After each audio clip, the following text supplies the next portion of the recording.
Your anxiety brought you here tonight, didn't it?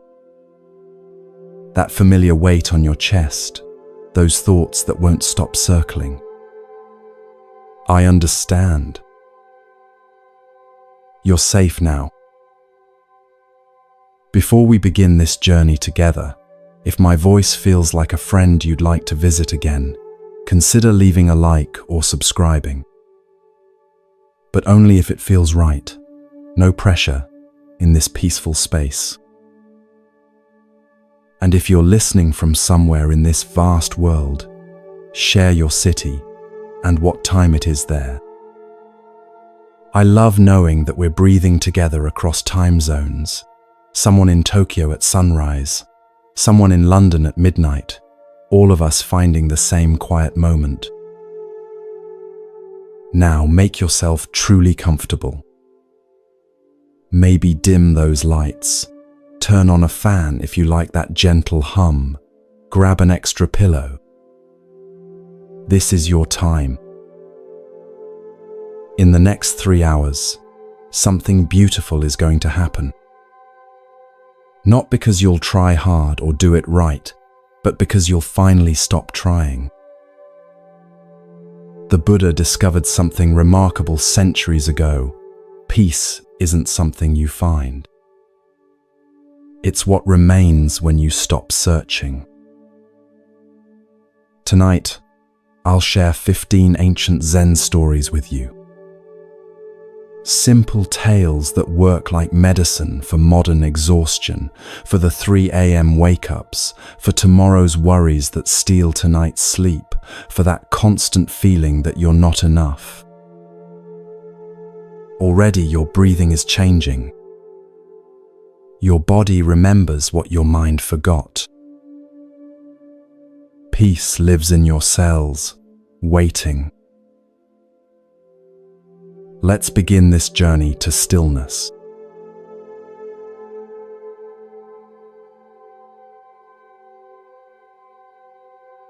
Let me tell you about a pond that lives inside you. You might not know it's there, hidden beneath all that mental static, but it's been waiting, perfectly still, since you were very young. Maybe even before you learnt that stillness was something you could lose. Long ago, in a valley where mist rose like breath each morning, there was a small pond. Not grand or famous, not the kind of pond people travelled miles to see. Just a quiet circle of water, cradled by smooth stones that had been worn gentle by countless seasons. The trees leaned over it protectively, their branches creating a natural temple.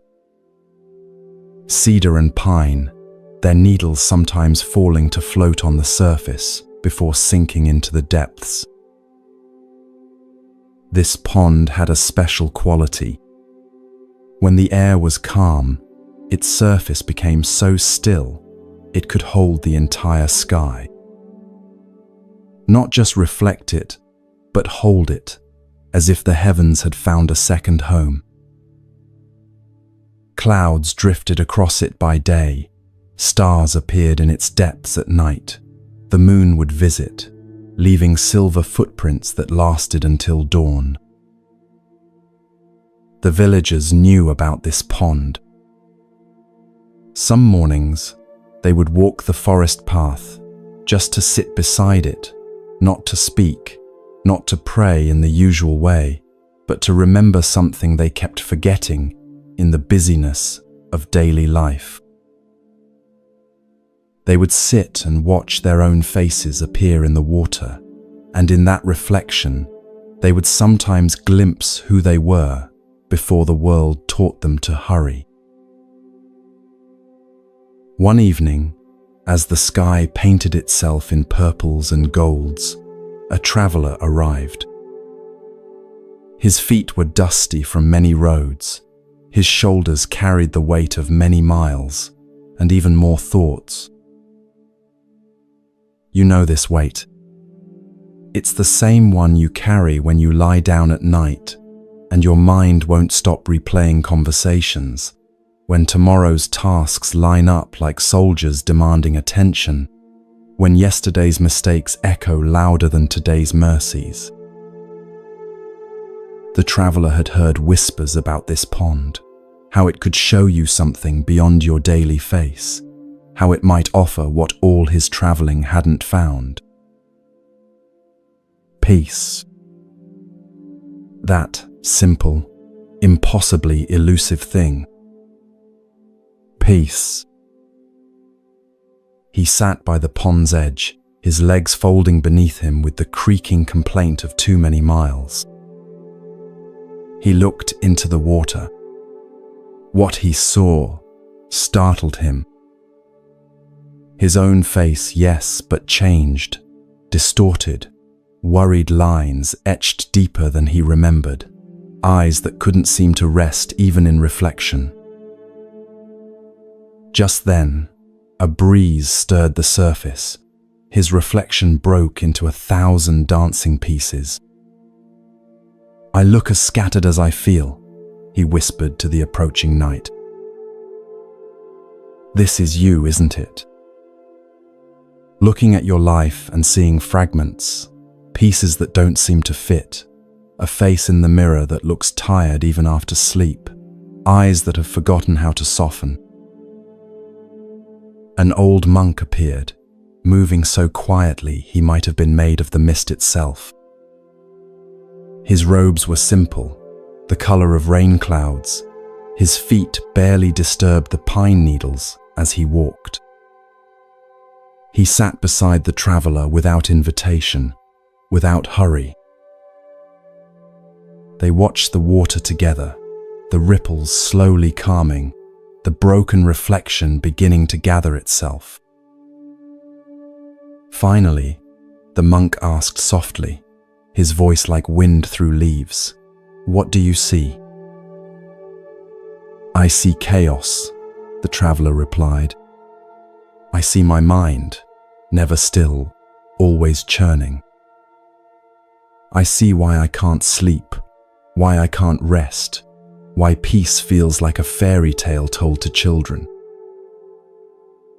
The monk nodded with infinite gentleness, the kind of nod that says, "I understand," without words. The pond reflects clearly only when it's still, so it is with the mind.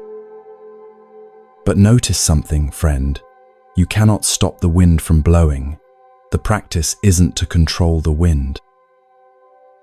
It's to watch the ripples with kindness and let them settle. Always, they settle if we let them. Right now, your mind might be creating its own wind. Maybe it's whispering about that email you forgot to send, or replaying that awkward moment from last week for the 100th time. Maybe it's fast-forwarding to tomorrow's presentation, or rewinding to that thing you wish you'd said differently. That's okay. That's just what minds do. They're like weather systems, always moving, always changing. The traveler closed his eyes. For a moment, his mind rebelled. "This is nonsense," it said. "Sitting by water won't pay your debts or solve your problems." But beneath that voice, something else stirred, a memory perhaps, of being young and unworried, of a time when sitting by water was enough. He listened to the evening sounds, crickets beginning their ancient songs, leaves whispering secrets to each other, a night bird calling once, then settling into silence. His breathing began to slow, not because he forced it, but because breathing is like water. It finds its own level when we stop disturbing it. You're doing this right now. With each breath, the ripples in your inner pond are softening. You don't have to make this happen. It's happening by itself. The way flowers open when the sun touches them, the way rivers find the sea, the way you find sleep when you stop chasing it. The Buddha once said, "Peace comes from within, do not seek it without." When he spoke these words, he wasn't giving us another task for our endless to-do lists. He was revealing a secret, so simple, we keep missing it. The peace you've been searching for in tomorrow's achievements, in other people's approval, in perfect circumstances, in one more purchase, one more accomplishment, one more anything, it's already here. It's always been here, waiting beneath the ripples like treasure at the bottom of a clear lake. Think about the last time you watched a sunset, really watched it, not while scrolling your phone or planning dinner, but gave it your complete attention. For just a moment, your mind stopped commentating. You weren't thinking about your to-do list or checking notifications. You were simply there, merged with the colors, part of the sky's slow transformation. That's your still pond. It doesn't require a sunset. It only requires you to stop stirring the water. The traveler opened his eyes. The last light was fading, but he could still see the pond's surface. It had stilled completely now. His reflection had returned, but different. The worry lines were still there. The tired eyes remained, but something had changed. He wasn't fighting his reflection anymore. He was simply seeing it, the way you might look at an old friend with compassion. "How long does it take to find lasting stillness?" he asked the monk. The monk smiled, and in that smile was both humor and kindness. "How long does it take for the pond to still after the wind passes?" "Sometimes moments, sometimes longer, but the pond doesn't count. It simply returns to its nature. As will you. This is happening to you too. As my words flow over you like gentle water, something inside is settling. Those urgent thoughts are still there, but they're floating on the surface now, and you're sinking peacefully below them, into depths that have always been calm, even when the surface was stormy. In our modern world, we've forgotten how to be still. We wake to alarms that jolt us from sleep. We check phones before our feet touch the floor. We consume 30 notifications before breakfast.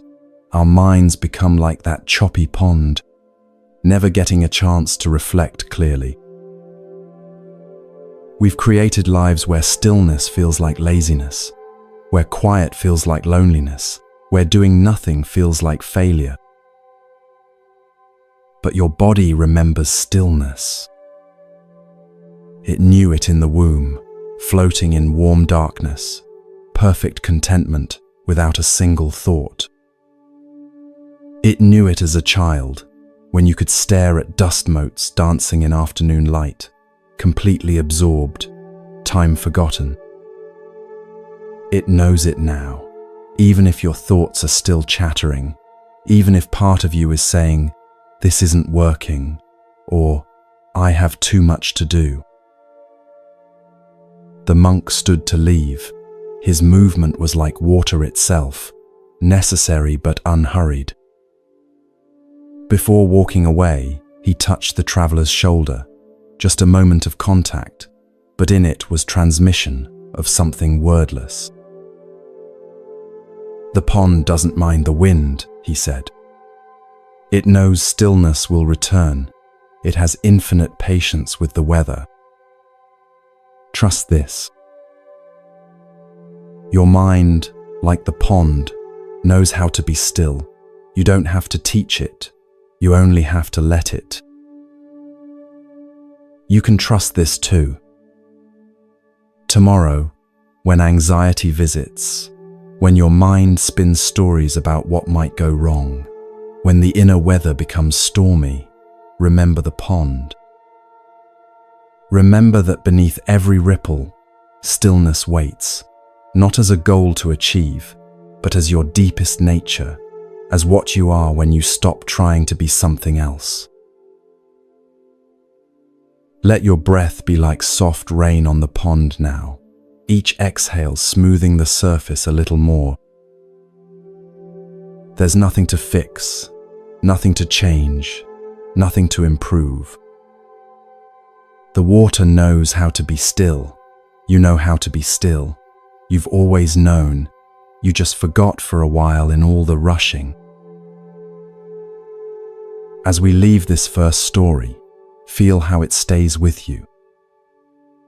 The pond isn't just in the story, it's in your chest, in your breath, in the quiet spaces between your thoughts. Can you feel it? That stillness that's always been there, waiting so patiently for you to remember. The traveler stayed by the pond until the stars came out. He didn't solve any of his problems that night. He didn't have any great revelations, but something loosened in his chest. Some fist that had been clenched for years began to open. And in that opening, peace entered. Not dramatic peace, not the kind worth writing home about, just a simple sense of, oh, I can stop fighting now. This is my wish for you tonight, that you feel that same loosening, that same permission to stop fighting the water, to let your inner pond remember its own nature. And now, like water flowing into water, we move gently to our next teaching about learning to bend without breaking, about discovering strength in softness.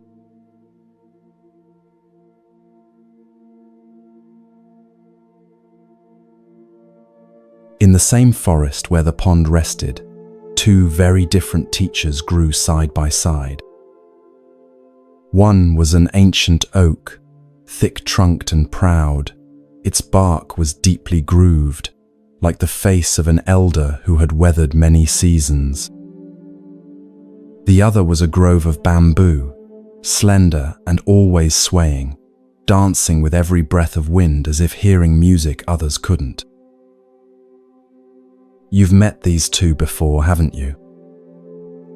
The oak is that part of you that believes strength means never bending, the part that says yes to every request at work, because saying no feels like weakness, the part that holds everything together, even when you're exhausted, even when your body begs for rest, even when your heart whispers, enough. The oak had stood in that forest for 200 years. It had seen the village built. It had watched generations of children grow old. It wore its age like armor, proud of every ring in its trunk. When the wind blew, it stood firm. When rain fell, it barely swayed. It was, in every way, what we're taught to admire: solid, dependable, unshakable. The bamboo was different. It had arrived more recently, spreading from a single shoot into a living community. Where the oak stood alone, the bamboo grew together. Where the oak was rigid, the bamboo danced. Even the slightest breeze would set it swaying, back and forth, like prayer made visible. The oak would look at the bamboo dancing in every breeze and shake its mighty crown. "Why do you bend so easily?" it would ask, its voice like thunder. "Have you no backbone, no dignity? Look at me. I stand firm against all forces. I never yield. This is strength." The bamboo would sway and whisper back, its voice like silk. "Perhaps strength has more than one face. Perhaps what you call weakness, I call wisdom." This is the conversation happening inside you right now. Part of you thinks you need to be harder, stronger, more resistant to life's pressures. You should handle everything without complaint. You should never show fatigue. You should be the oak, unbreakable, reliable, never asking for help. But another part, a wiser part, is beginning to question this story, beginning to wonder if there's another way to be strong. For years their debate continued, season after season, the oak growing thicker, more set in its ways, the bamboo growing taller, but never rigid. Villagers would rest in the oak's shade during hot summers. Children would play in the bamboo grove, delighted by its movement. Both were loved, both were needed, but they could never agree on the nature of strength. One night, the sky darkened with unusual speed, not the gentle darkening of sunset, but the angry purple of a storm that meant business. You know this kind of storm. It's the phone call that changes everything, the diagnosis that rewrites your future, the relationship that suddenly ends, the job that disappears without warning, life's winds that come not as breezes but as hurricanes. The storm hit the forest with tremendous force. Rain fell not in drops but in sheets. Wind howled through the valley like a living thing. Lightning split the darkness. Thunder shook the earth. It was the kind of storm that makes humans remember we're small, the kind that strips away illusions of control. The oak did what it always did. It stood firm. It clenched every fiber, tightened every ring of its ancient trunk. I have weathered worse, it thought. I will not bend. I will not break. I am oak. But the wind was stronger than pride, stronger than history, stronger than will. With a crack that echoed through the valley like a heart-breaking, the great oak split. 200 years of growth ended in a moment. It fell with the weight of all its certainty, crashed to the forest floor, and was still. The bamboo, oh, the bamboo, it danced wildly in the storm, bent until it nearly touched the ground, each stalk bowing so deeply it seemed impossible they wouldn't snap. The wind threw them east, then west. The rain beat them down. They looked like grass in a hurricane, fragile, overwhelmed, surely about to break. But they didn't fight the wind. They danced with it. They gave themselves to it. They bowed to its power without losing their roots. And when morning came, when the storm had spent its fury and moved on, the bamboo slowly, gracefully rose again. Wet, disheveled, but whole, still rooted, still alive, still able to dance. This isn't just a story about trees, it's about you lying here tonight carrying your own storms. Maybe you've been the oak lately, holding everything rigid, believing that if you just stay strong enough, work hard enough, control enough, nothing can hurt you. You've built your life on being unbreakable, but what does it cost you? Feel your body right now. Those places where you're holding tension, your shoulders perhaps, raised like shields, your jaw clenched against words you haven't said, your belly tight with tomorrow's worries. That's your inner oak, still trying to resist winds that have already passed, still bracing for storms that ended years ago.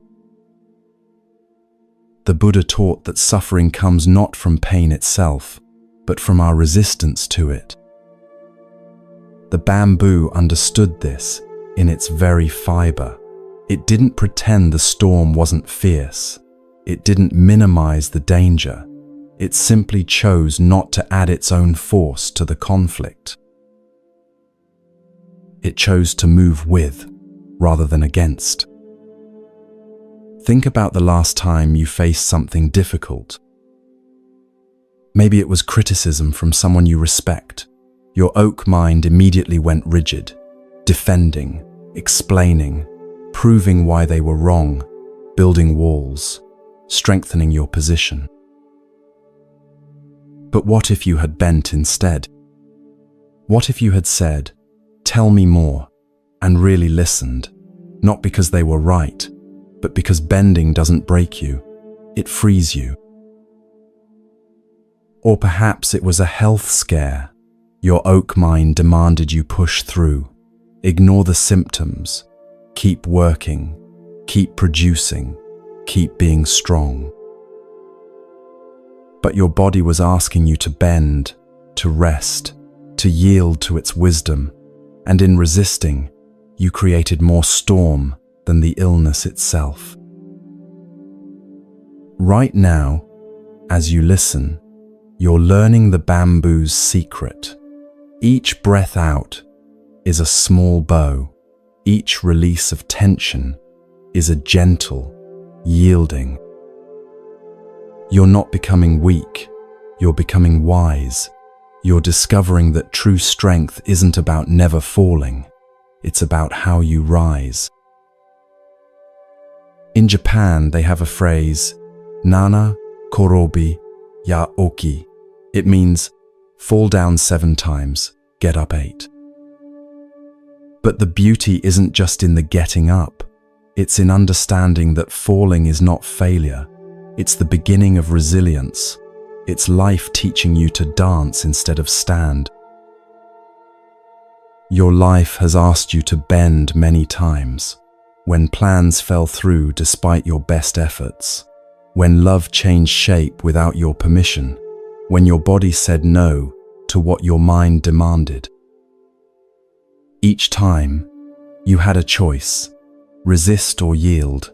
Oak or bamboo. The bamboo teaches us that yielding is not giving up, it's giving over to what is, rather than what should be, giving over to the truth that we cannot control the wind. We can only choose how we dance with it. Feel your body right now. Where you were rigid when we began, something is softening. Your breath is finding more space. Your muscles are remembering they don't have to hold the world. Your heart is unclenching, just a little. This is you becoming bamboo, not all at once, but breath by breath. The village mourned the great oak. Children who had played in its shade wept, but in time, they discovered something beautiful. Where the oak had fallen, new life began. Wildflowers that had waited centuries for sunlight finally bloomed. Small animals made homes in its trunk. The oak's death became life for others. Even in ending, it served. And the bamboo, it continued to grow, spreading its wisdom through underground roots. New shoots appeared each spring, each one knowing in its DNA how to bend, how to survive by yielding. The grove became a sanctuary, a place where people came to learn flexibility, to practice letting go. Tomorrow, when pressure comes, and it will come, you'll have a new choice. You can be the oak, meeting force with force, or you can be the bamboo, strong in your flexibility, bending so you don't break, dancing with difficulty instead of declaring war on it. The bamboo grove still grows in that forest. If you visit on a windy day, you can hear it, the sound of strength that knows how to yield, the whisper of wisdom that bends but doesn't break.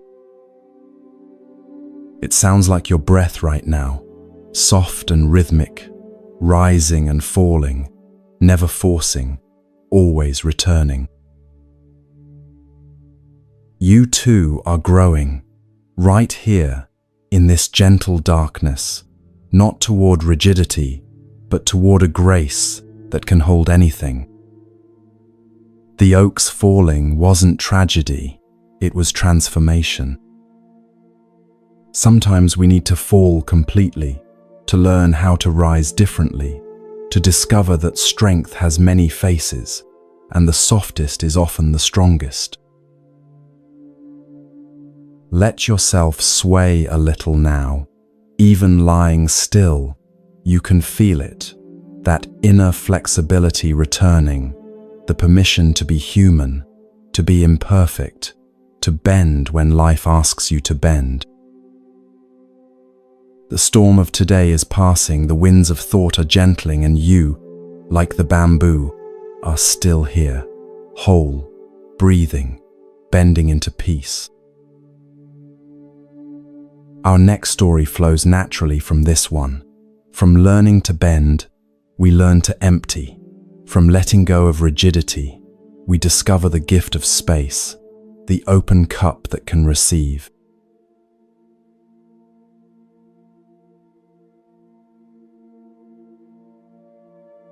A young scholar traveled far to meet a Zen master. His mind was like your browser, with 47 tabs open, each one seemingly urgent, each one demanding attention.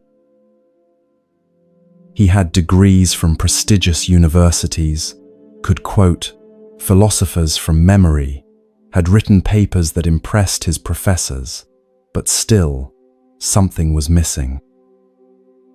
Peace eluded him like water through clenched fists. Sound familiar? How many books have you read searching for the answer? How many podcasts have you consumed? How many techniques have you tried? Each one promising to be the key, each one adding another layer to your already full mind. The scholar had heard about this particular master. They said he was different, that he taught without teaching, that people left his presence changed, not by what he said, but by what he didn't say. The scholar was skeptical but desperate, a dangerous combination that often leads to truth. The journey to the master's hut was arduous, up mountain paths that challenged his city, soft feet, through forests where the only sounds were his own breathing and birds he couldn't name. With each step, his mental arguments grew louder. "This is foolish," one voice said. "You already know enough." But another voice, quieter, urged him on. When he finally arrived, the master's dwelling surprised him. It wasn't grand, no golden statues, no elaborate decorations, just a simple wooden structure that seemed to grow from the mountain itself. Smoke rose gently from a chimney. A garden showed signs of recent tending. It was utterly ordinary, which somehow made it extraordinary. The master greeted him at the door, an old man with eyes that seemed amused by everything, including the scholar's obvious exhaustion and hidden arrogance. "Welcome," he said simply. "You must be tired. Come, sit." The scholar bowed formally and launched immediately into his introduction. "Master, I've studied the Diamond Sutra extensively. I understand the Four Noble Truths. I practice meditation daily, sometimes for hours. I've read every major Buddhist text. I've attended retreats with renowned teachers, but enlightenment hasn't come. Peace still escapes me. What am I missing?" What more must I learn? The master listened without interrupting. His face showed neither approval nor judgment, just presence. When the scholar finally paused for breath, the master smiled and said simply, "Let's have tea." You've been this scholar, searching for peace in information, looking for rest in more doing, thinking, if you just learn enough, understand enough, achieve enough, accumulate enough, finally, you'll feel enough. But the hole inside seems to grow with each thing you pour into it. The master moved with unhurried grace, heating water over a small flame, selecting tea leaves with the care others might give to jewels. The scholar watched, impatient, his mind already forming arguments about time wasting, about getting to the real teaching. He didn't understand that the teaching had already begun. When the tea was ready, the master began pouring into the scholar's cup. The amber liquid rose steadily, steam carrying the scent of earth and time. It reached the halfway point, then 3/4, then the brim, but the master didn't stop. Tea overflowed onto the saucer, then onto the low wooden table, then onto the scholar's expensive robes, then onto the floor.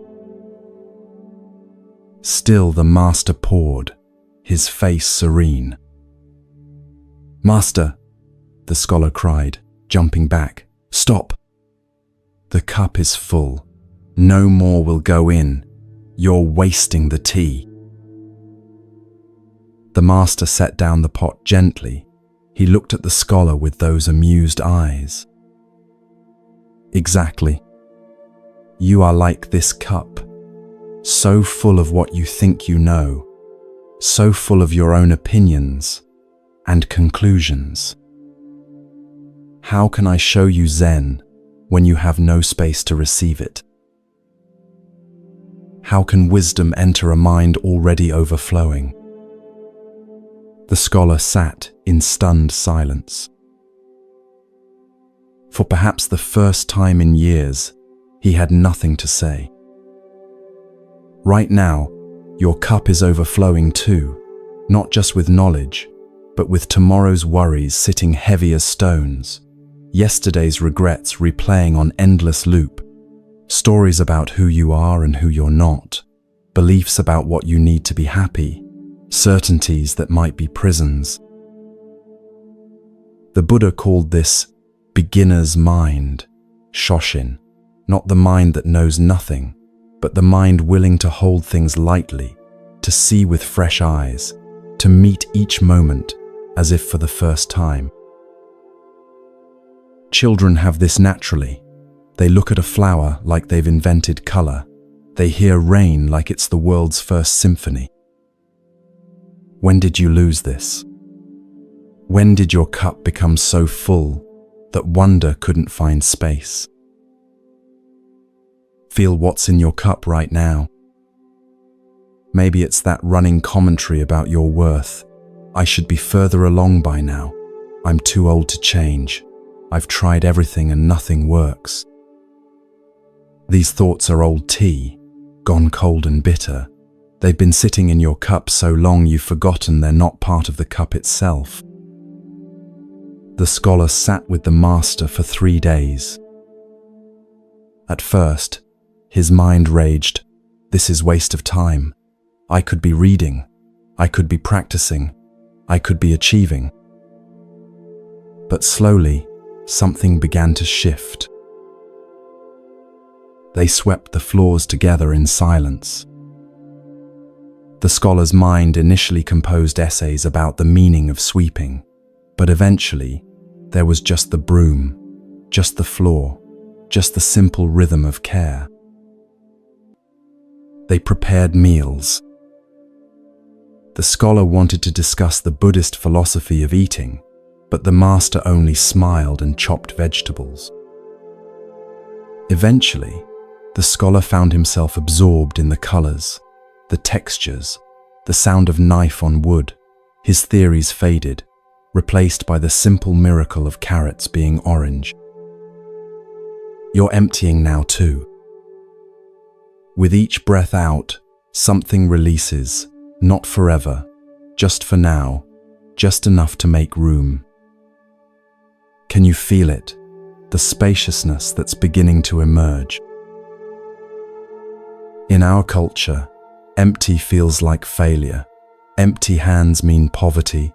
Empty calendar means unpopular. Empty achievements mean worthless. But in Zen, empty is sacred. The empty cup can receive. The empty room can welcome guests. The empty mind can finally rest. Think about your phone for a moment. How many apps are running in the background right now, draining battery, slowing everything down, sending notifications that pull you from the present? Your mind works the same way. Old programs running constantly, comparing, judging, defending, planning, regretting, worrying. What if you could close them? Not forever, not even for tomorrow, just for tonight. What if you could power down the part of you that needs to know everything, that needs to be right, that needs to have answers?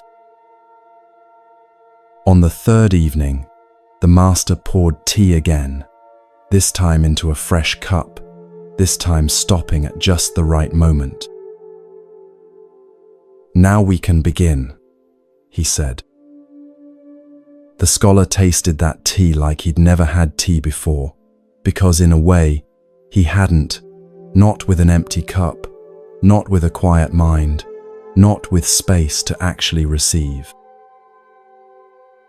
The tea was the same, but the drinker was different. You're tasting something new right now too. This moment, this breath, this gentle darkness. They're not what your full cup expected.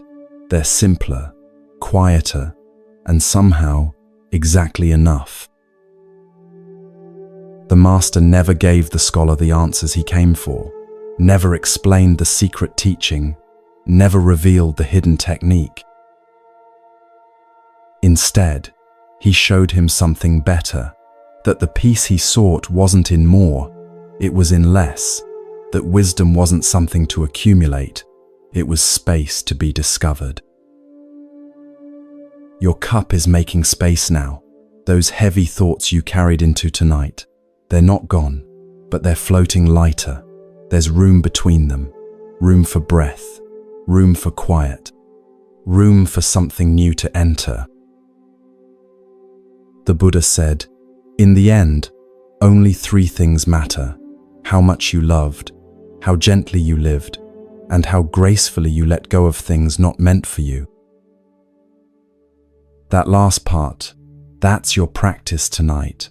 Letting go of thoughts not meant for this moment, letting go of problems that belong to tomorrow, letting go of the need to be anything other than here, now, breathing, empty enough to be filled with peace. The scholar left the mountain changed. His friends noticed immediately. "What did the master teach you?" they asked eagerly. He smiled and poured them tea, stopping at just the right moment. "He taught me when to stop pouring," he said. You're learning this too, when to stop adding, when to stop accumulating, when to stop filling your mind with more noise. The cup of your consciousness is beautiful, but only when there's room for light to play on its surface, only when there's space for peace to enter. And now, with a lighter cup, we flow into the next teaching about questions that have no answers, and why that might be the greatest relief of all.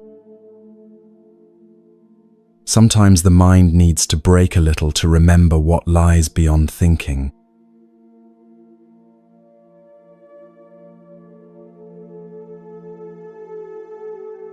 A young monk named Tenzin was burning with the desire to understand, not the ordinary understanding of how things work, but the deep understanding of what things are. He meditated until his legs went numb. He studied until his eyes burned. He practiced until practice became another form of striving. Still, enlightenment remained a distant shore. His teacher, watching this fierce effort, decided it was time for a teaching that couldn't be grasped, only surrendered to. One morning, as Tenzin sat eager for instruction, the master gave him a riddle, not a normal riddle with a clever answer waiting to be discovered, but a koan, a question meant to break the mind's addiction to solving. Tenzin, the master said, his voice gentle as mist, what is the sound of one hand clapping? Tenzin blinked. Surely he had misheard. Master, do you mean what is the sound when I clap my hands together? No, the teacher smiled. One hand. What sound does one hand make when it claps? You know this feeling. Life gives you impossible questions too, not koans from masters, but equally unanswerable riddles. Why did this happen to me? What's my purpose? Will I ever be truly happy? When will I feel like enough? Questions that keep you awake at 3 a.m., turning them over and over, like stones that refuse to become smooth. Tenzin tried everything. First, the logical approaches. He clapped one hand against his chest that made a sound. No, said the master. He waved one hand through the air very fast. It made a whooshing noise.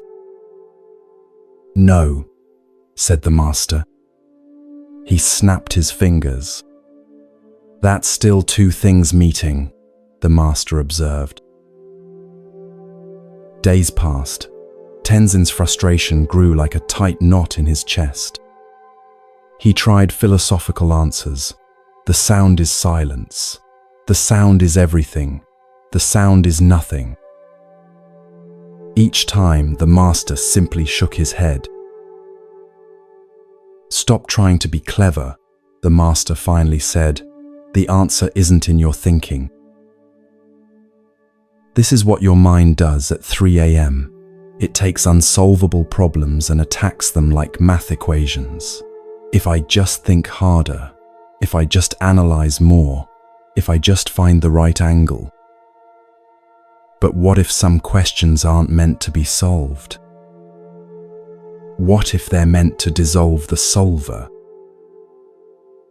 Tenzin sat with this impossible question for weeks. At first, his mind fought like a trapped bird, beating against the cage of the unanswerable.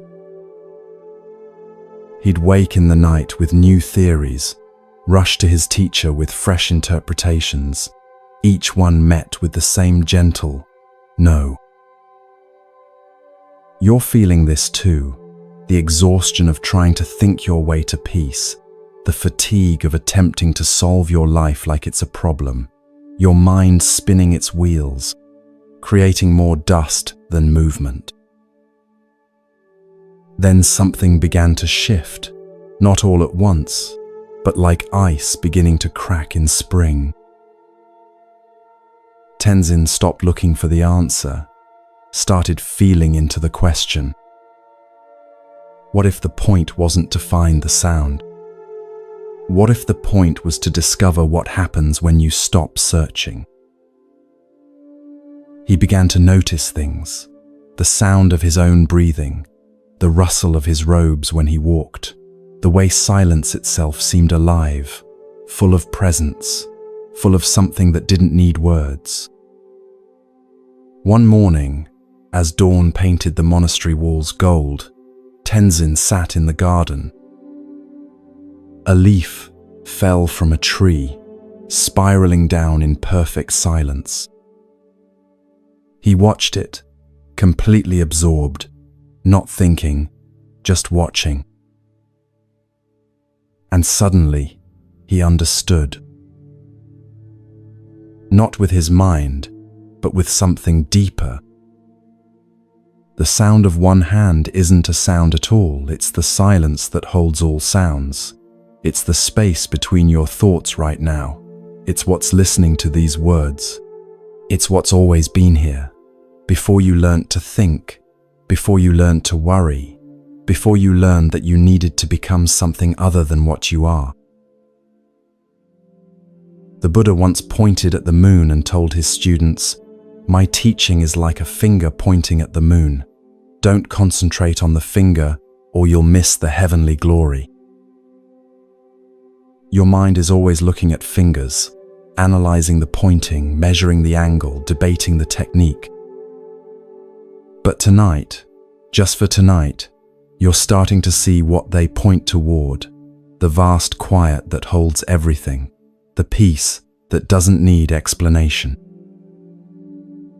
Think about music for a moment. Without the silence between notes, it would just be noise. Your thoughts are the same. They need space to be beautiful. They need pause to have meaning. The sound of one hand is that space. It's what makes the music possible. Tenzin ran to his teacher, but when he arrived, he found he had nothing to say. How do you explain silence to someone? How do you describe space? He simply raised one hand and smiled. The teacher's eyes crinkled with joy. Now you hear it. What are you hearing right now? Beyond my voice, beyond your thoughts, beyond the sound of your breathing, there's something else, isn't there? A presence that doesn't need words, a knowing that doesn't need proof, a peace that doesn't need earning. In your daily life, you're constantly clapping with two hands, action and reaction, problem and solution, desire and fulfillment, cause and effect. Everything meeting something else, everything making noise. But peace lives in one hand, in being without doing, in knowing without thinking, in the sound that isn't a sound. The koan breaks the mind's addiction to figuring everything out. Right now, you don't need to figure out tomorrow. You don't need to solve your life. You don't need to understand why things happened as they did. You can just be here, listening to the sound of one hand, which is everywhere, which is nowhere, which is exactly where you are. It's in your breath, that soft rhythm that continues, whether you think about it or not. Who decides to breathe? Who makes the heart beat? What is this intelligence that lives your life while you sleep? That's the sound of one hand. Years later, Tenzin became a teacher. Students would come with their urgent questions, their desperate need to understand, their exhausting pursuit of enlightenment. He would look at them with infinite compassion, remembering his own struggle, and he would ask, "But can you hear the silence between your words? Can you feel the space between your thoughts?" That's where the teaching lives. You're learning this tonight, that peace isn't found in answers. It's found in the space before questions form, in the pause between breaths, in the moment between sleep and waking, in the gap between one thought ending and another beginning. Your mind might still be whispering its questions. Let it, but notice, you don't have to chase them anymore. You can let them float by like clouds while you rest in the sky that holds them. The sky doesn't need to understand clouds. It just gives them space to pass. The sound of one hand is playing right now. It's been playing all along, since before you were born, since before you learned your name, in the spaces between these words, in the quiet of your deepening breath, in the stillness that grows as thoughts fade. This is why you came here tonight, not for more answers to add to your collection, but to remember the peace beyond questions, to find the rest beyond solving, to hear the sound that isn't a sound but is more real than any noise. Let this be your lullaby, the sound of one hand clapping, the perfect silence that holds you, the peace that needs no explanation, the presence that requires no understanding. Tomorrow, you'll return to the world of two hands, of doing and achieving, of problems and solutions. But something will be different.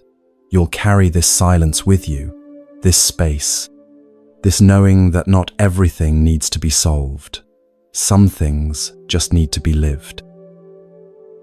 And from this silence, we drift naturally into our final story of this section, about letting go of the need to know what comes next, about finding peace in the uncertainty itself. Because sometimes the greatest wisdom is learning to say, "I don't know," and feeling the freedom in those words.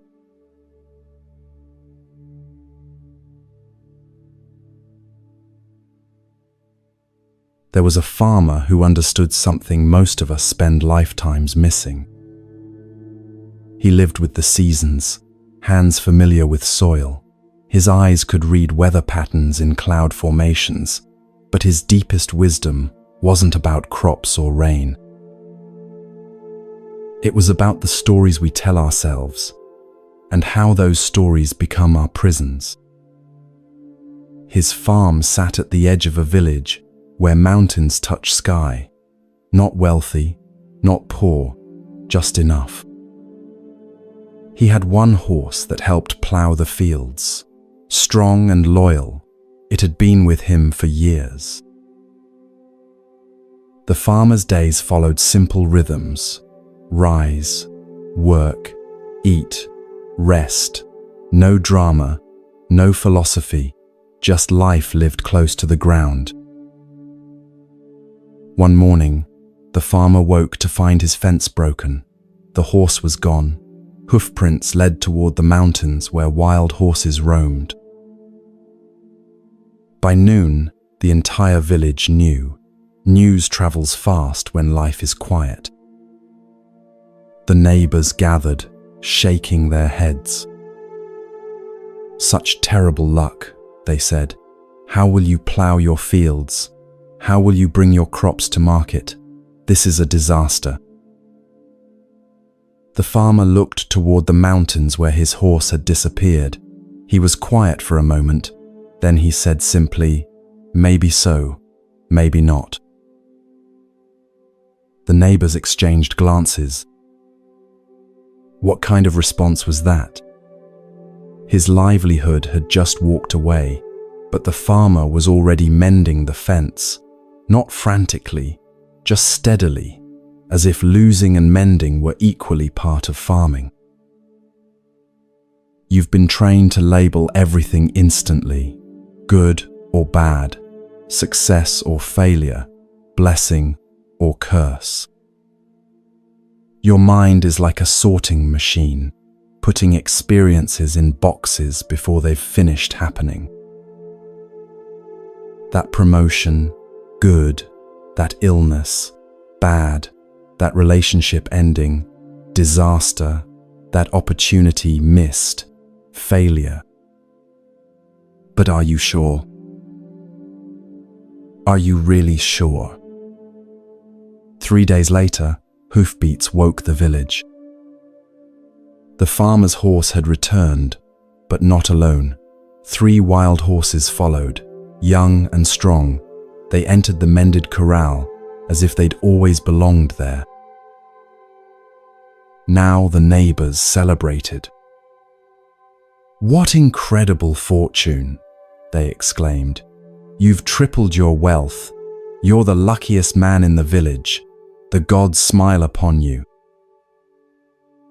The farmer fed all 4 horses, his movements calm, unchanged by this reversal. "Maybe so, maybe not," he said. "Think about your own life, that job you desperately wanted, but didn't get. Where did it lead? That relationship that ended, breaking your heart, what grew in that broken space? That plan that fell apart spectacularly, what unexpected door opened because of it? Can you really say, with absolute certainty, that what you called bad was only bad?" The next week, the farmer's son decided to train one of the wild horses. He was young, eager to prove himself. The horse was magnificent, but untamed. You can see where this is going, but life rarely gives us such foresight. The horse bucked violently. The son was thrown high into the air. He landed hard. The sound of breaking bone echoed across the field.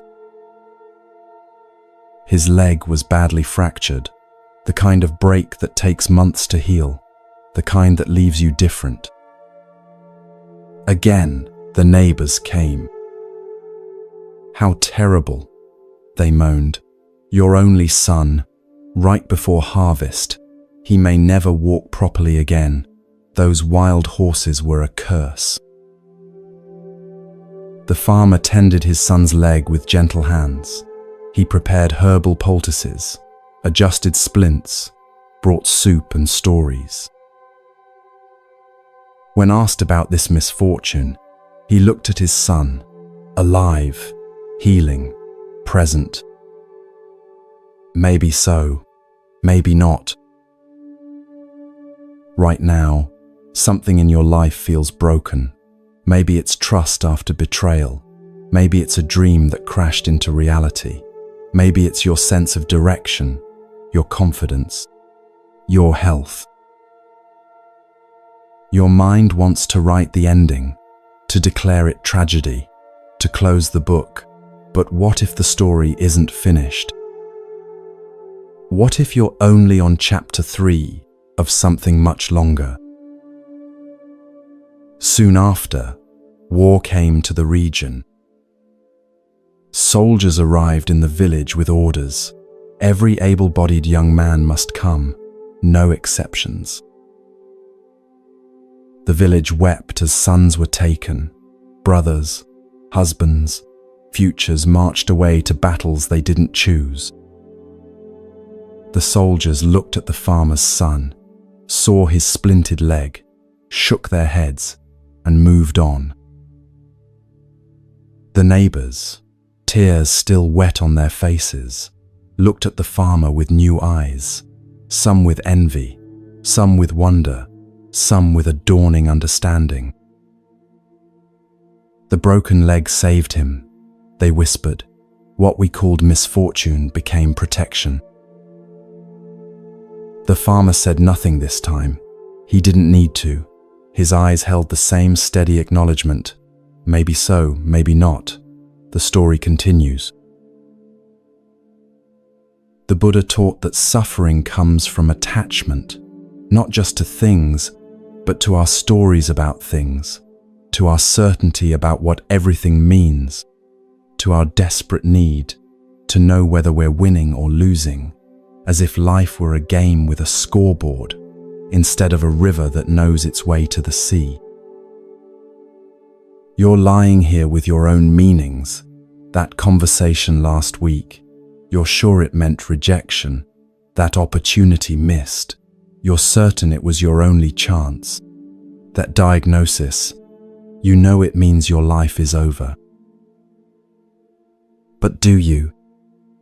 Do you really? Or is that just chapter 5, and you're trying to write chapter 50? The farmer's wisdom wasn't indifference. He felt joy when the horses returned. His heart clenched when his son fell. He worried about harvest with no help, but he didn't let his feelings harden into facts. He stayed soft, curious, open to the stories unfolding. This is what's happening to you tonight. Your grip on certainty is loosening. Those fixed stories about your life, the ones you've told yourself so many times they feel like truth, they're becoming questions, not anxious questions, but gentle ones. What if that loss was protection you couldn't see yet? What if that delay was perfect timing? What if that closed door saved you from a room you didn't need to enter? What if you can't see the whole picture because you're still inside the frame? Years passed in the farmer's village. Seasons changed. Stories evolved. Some soldiers returned. Many didn't.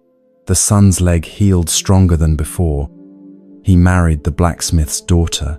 They had children who rode horses like they were born to it. The wild horses, once considered a curse, became the foundation of a thriving business. Through it all, the farmer tended his fields. His hair grew white, his hands more weathered, but his eyes kept the same quiet understanding. When young people came seeking wisdom, he'd smile. "I don't have wisdom," he'd say. "I just have patience with not knowing." Feel how this story is working on you. Those tight knots of, "This is definitely bad." Those certainties of, "That was absolutely wrong." They're loosening, not because the events changed, but because your relationship to them is softening. Tomorrow, when your mind starts its labeling machine, when it rushes to judge each moment, to file everything as good or bad, success or failure, you might hear the farmer's voice, gentle as rain. Maybe so, maybe not. This isn't about positive thinking. It's not about pretending bad things are good. It's about humility, the humble recognition that we see only a tiny slice, that life is writing a story bigger than our understanding, that what looks like an ending might be a beginning in disguise. Your anxiety often comes from thinking you know how things should go, from believing you can see the whole story from page 10. But what if you can't? What if that's not failure? What if that's freedom? What if not knowing is the doorway to peace? The farmer lived to be very old. On his last day, his children and grandchildren gathered. One asked, "Grandfather, do you fear death?" He smiled one more time, that same smile that had met every fortune and misfortune. "Maybe so, maybe not. Let's see what comes next." And in that acceptance, that complete surrender to the mystery, there was no fear, only curiosity, only openness, only peace. You're practicing this now, letting go of conclusions, resting in the space between meaning and mystery, finding peace not in knowing, but in allowing. The stories you've carried about yourself, about what defines you, about what limits you, about what blesses or curses you, maybe so, maybe not. Can you feel it? The relief of not having to be sure, the freedom of letting life surprise you, the peace of trusting a story you can't yet read. As we complete this first chapter of our journey, feel how different your mind is. Less noise, more space, less certainty, more peace, less need to know, more ability to flow. The pond showed you stillness beneath motion, The bamboo taught you strength in bending. The cup revealed the gift of emptiness. One hand introduced you to silence beyond sound. And the farmer gave you permission to not know, to not be sure, to let life unfold like a flower, in its own time, in its own way. These aren't just stories, they're living medicine, working in you now, dissolving what needs to dissolve, opening what's ready to open. Take a breath with me. Feel how much quieter it is inside. The noise hasn't disappeared, but you're not lost in it anymore. You've found the stillness underneath, the flexibility within, the space between thoughts, the silence beyond questions, the peace of not knowing. And now, with a quieter mind and softer heart, we prepare to go deeper, ready to meet what remains when the noise fades, ready to touch what's been waiting beneath all that churning, ready for the second part of our journey.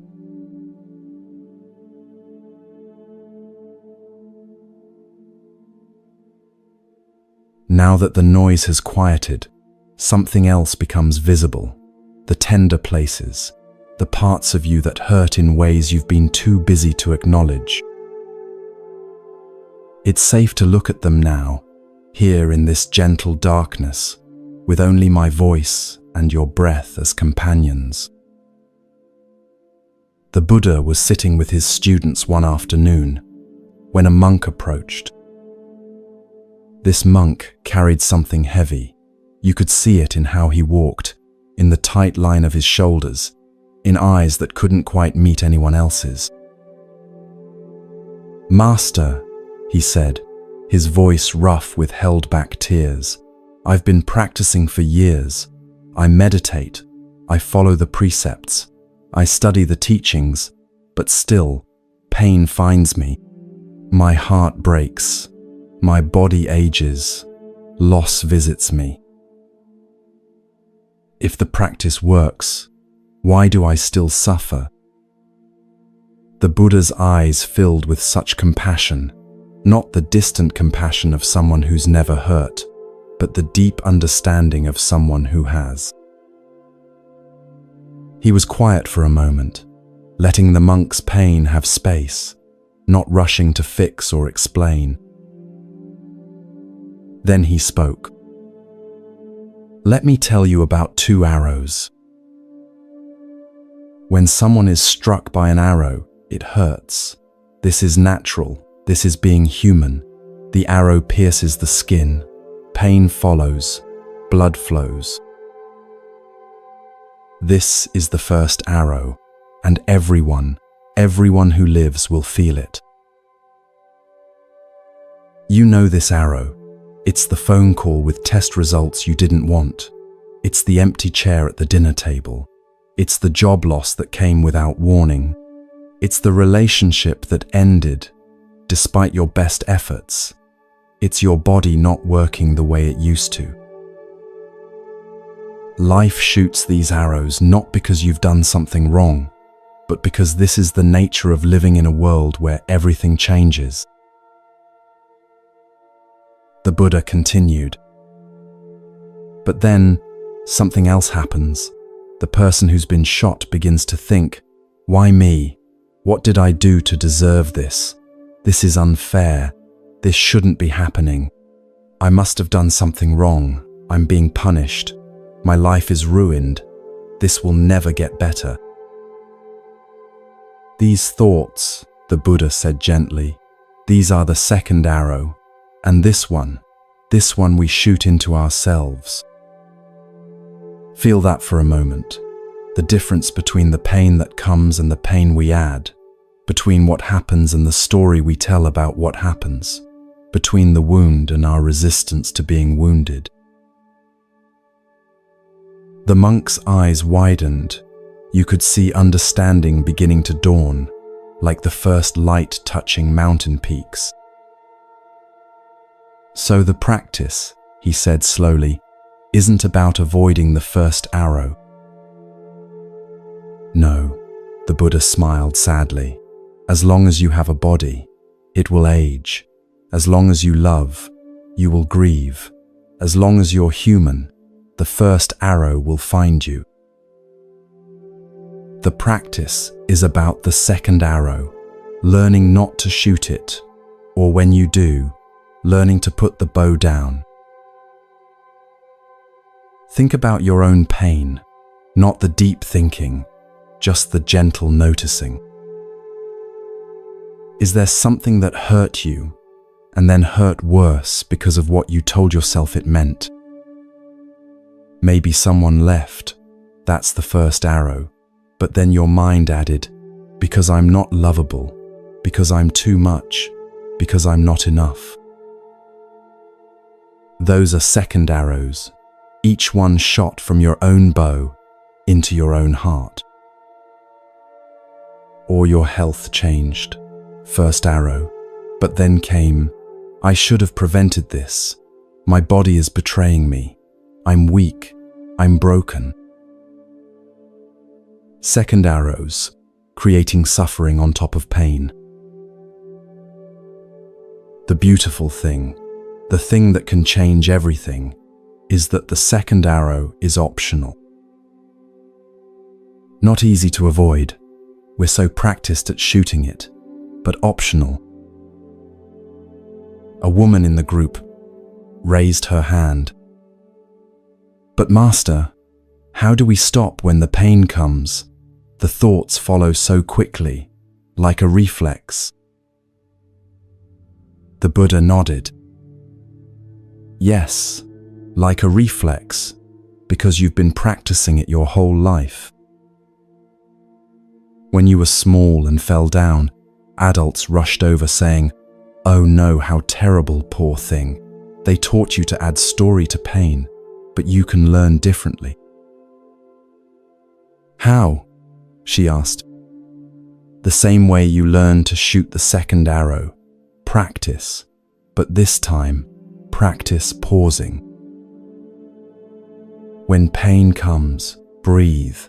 Notice the stories starting and choose, just for this moment, not to believe them. Say to yourself, first arrow, I acknowledge you. Second arrow, I see you, but I don't need to shoot you. Right now, in your body, there might be first arrows, old ones that never quite healed, new ones still tender. Can you feel them without adding story? Can you let them be what they are, just sensation, just experience, without making them mean anything about who you are? Years ago, I knew a woman who lost her child. The first arrow was devastating, unbearable, but she told me later, the worst part wasn't the grief. Grief is love with nowhere to go. Grief is honorable. The worst part was thinking I should be over it, thinking I was grieving wrong, thinking I was weak for still crying. Those thoughts hurt worse than the loss. She learned to let the first arrow be, to say, yes, this hurts. Yes, I'm sad. Yes, this is hard. And that's okay. That's human. That's love. The second arrow fell from her hands. This teaching isn't about becoming emotionless. It's not about transcending human feeling. The Buddha wept when his friend died. He felt the first arrow, but he didn't add, I shouldn't feel this. I'm supposed to be enlightened. This proves I've failed. He just wept, cleanly, purely, and then he was done. In your life tomorrow, or next week, or in an hour, a first arrow will come, maybe small, a sharp word from someone, a disappointment, a body pain. Notice how quickly your mind wants to shoot the second. They always, I never. This means What if you paused? What if you took one breath? What if you said, first arrow acknowledged, second arrow, I see you, but not today? The monk who asked the question, he practiced this teaching for years. Later he said, I still feel pain, but it's clean pain now. It comes, I feel it, it passes. I don't create stories, I don't build monuments, I just let it move through, like weather. You're learning this now, in this quiet space. Your second arrows are loosening, those old stories about what your pain means. They're just thoughts, and thoughts, unlike first arrows, can be put down. Feel your breathing. Notice how it knows what to do without your management, without your story. Your healing can be like this too, natural, unforced, not complicated by judgment. The first arrow is part of life, but the second arrow, that's a choice. And tonight, right now, you're choosing differently. You're putting the bow down. You're letting yourself heal without adding suffering to pain. This is compassion, not a feeling but an action, the action of not shooting the second arrow into yourself or anyone else.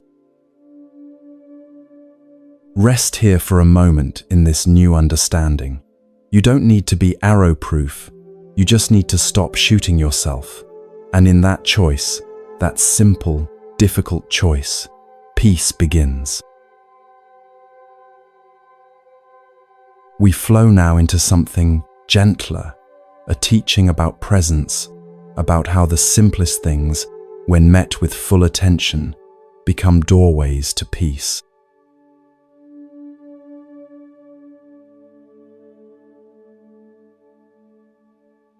After learning about the arrows we shoot into ourselves, let's rest in something simpler, something so ordinary you might have done it today, making tea.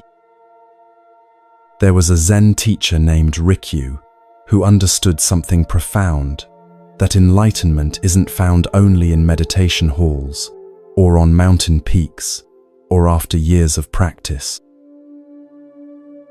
Sometimes it's found in the steam rising from a cup, in the weight of ceramic in your palms, in the pause before the first sip.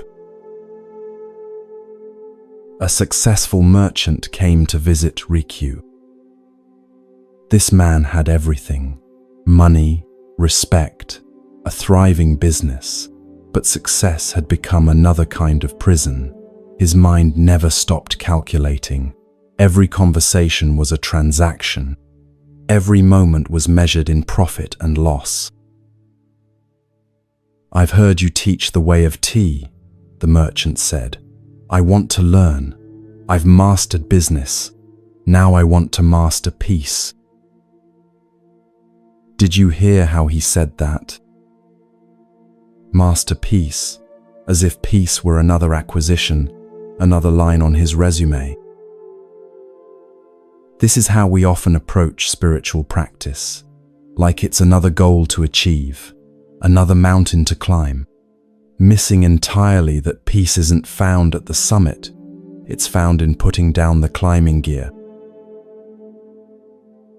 Rikyu smiled and led him to the tea house. It was autumn. Leaves the color of fire drifted past the windows. The room was simple, almost bare. Just tatami mats, a small alcove with a single flower, and the implements for tea. The merchant looked around, confused. Where are the teachings, the scrolls, the wisdom texts? First, Rikyu said softly, we make tea. You might be like this merchant, looking for peace in complexity, in the next technique, the next book, the next understanding. But what if peace is already here, waiting in the simplest acts, hidden in plain sight. Rikyu began the ceremony. He moved like water, each gesture flowing into the next. He heated the water, not while thinking about something else, but as if heating water were the only thing in the universe. The merchant watched, impatient at first, his mind calculating how long this would take, what he could be doing instead, how much money he was losing by sitting here. But something in Rikyu's movements began to work on him. The way the master's hands cradled the tea bowl, the care with which he measured the tea, the complete attention given to each detail. Without speaking, Rikyu was teaching. This moment matters. This action is enough. This breath is complete. When you make your morning coffee or pour a glass of water, where is your mind? Already at work, rehearsing conversations, making lists. The body pours while the mind races ahead, and we wonder why we feel scattered, why peace feels so far away. Rikyu whisked the tea into a gentle froth. The sound was soft, like wind through pine needles. The merchant found himself listening, really listening, for the first time in years, not listening for information or advantage, just listening to hear. When the tea was ready, Rikyu turned the bowl carefully, presenting its best side to his guest. This small gesture, this consideration, it broke something in the merchant. When was the last time he'd done anything just to bring beauty to another, without calculating the return? He accepted the bowl, and for reasons he couldn't explain, his eyes filled with tears. "What's the teaching?" he whispered. "You're drinking it," Rikyu replied.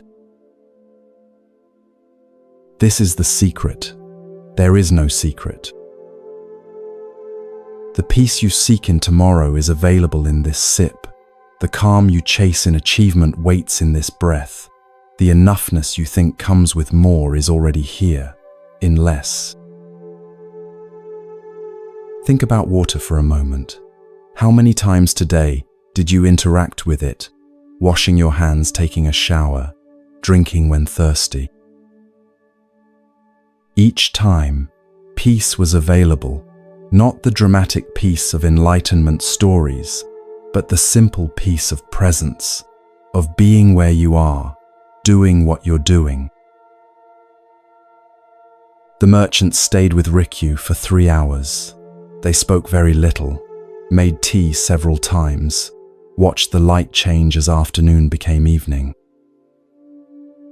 With each bowl, the merchant's mind slowed a little more. The calculations quieted, the measurements ceased. "I don't understand," he said finally. "We've just been drinking tea, but I feel different." Rikyu nodded. "When you drink tea, just drink tea. When you do business, just do business. The suffering comes when you drink tea while doing business in your mind. This is your life, isn't it? Eating while watching TV, walking while texting, listening while planning your response, always split, never whole, and then wondering why you feel fragmented, why peace eludes you. But right now, in this moment, you're just listening, not doing anything else, and notice how much calmer you feel than when you started. This is the teaching, this is the practice, this is the way home. Tomorrow, when you make your first cup of something, remember Rikyu, remember the merchant. Let it be a ceremony, not a grand ceremony, just a return to simplicity.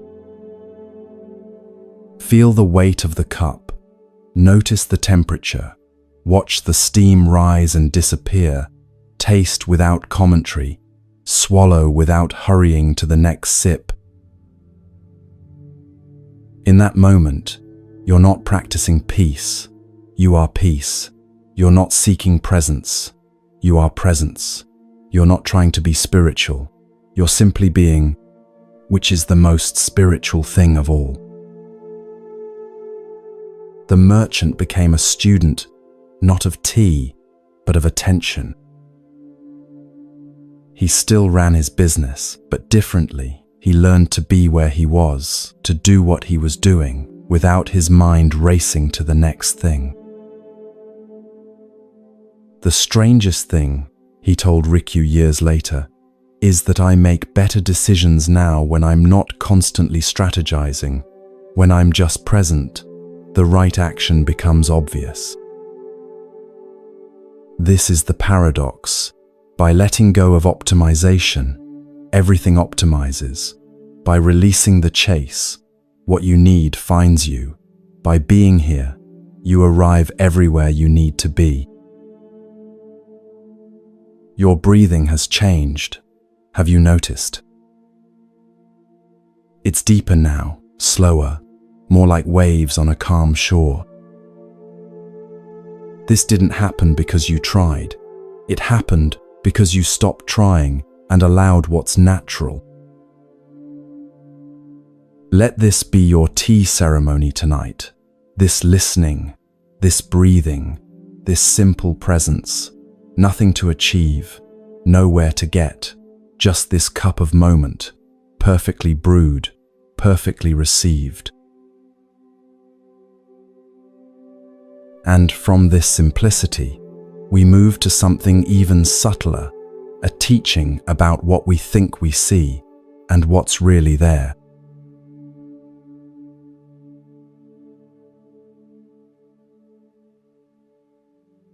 Your mind is becoming very quiet now, quiet enough to see something important.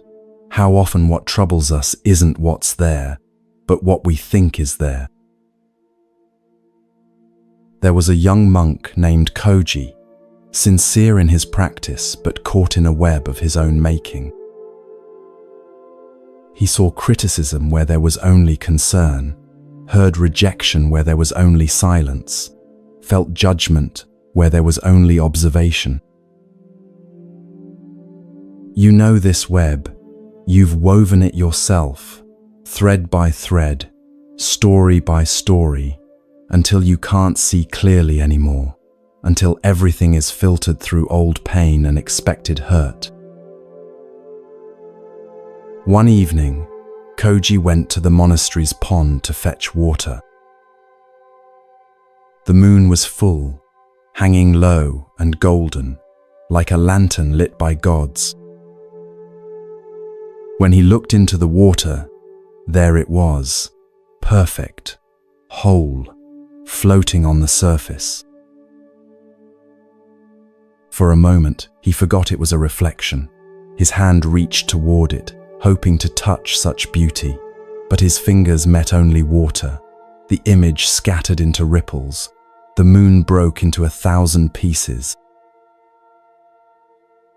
He jerked his hand back, afraid he'd broken something precious, but as the water stilled, the moon returned, unchanged, unbroken, still whole in the sky, still perfect in its reflection. This is what your mind does. It shows you reflections and tells you they're real. It projects your fears onto others' faces, your doubts onto their words, your past onto your present. The teacher found Koji still staring at the water. "What do you see?" he asked. "The moon," Koji replied, "but when I touch it, it breaks." The teacher knelt beside him. "Does it? Look up." There in the sky, the moon continued its journey, untouched by the pond's ripples, unaware of being broken in a monk's perception. The moon in the water, the teacher said gently, is like your thoughts about others. You see their actions, but through the water of your mind, what you see as anger might be their fatigue. What you read as rejection might be their distraction. You're not seeing them, you're seeing your reflection of what you fear they think. How many moons have you broken that were never broken? How many relationships have you complicated by responding to reflections instead of reality? Think of someone close to you. Now think of a recent interaction that left you unsettled. They said something or didn't say something, and your mind created a story. But was it their story or yours? Koji spent the next days observing, not others, but his own projections. When a brother monk walked past without greeting, his mind immediately said, "He's angry with me." But then he paused, looked up at the real moon, and wondered, or maybe he's worried about his sick mother. Maybe he didn't see me. Maybe this isn't about me at all. The shift was subtle, but everything changed. He began to see how much suffering he created by believing his projections were facts. You're doing this too. Right now, some part of you might be thinking, "This isn't working. I'm not relaxing enough. I'm failing at meditation." But that's just more moon in water, another projection. The real moon, your true nature, remains whole. A week later, Koji had a revelation. He was carrying tea to the abbot, nervous as always, reading judgment in every glance. When he entered the room, the abbot was gazing out the window, his face unreadable. "I've disappointed him," Koji's mind whispered. "He's thinking I'm too slow, too clumsy, not worthy." But then Koji remembered the pond. He looked again, not at his projection, but at the actual man, and saw an elderly teacher watching birds, perhaps thinking of nothing related to Koji at all. "Your tea, master," Koji said, his voice steady for the first time.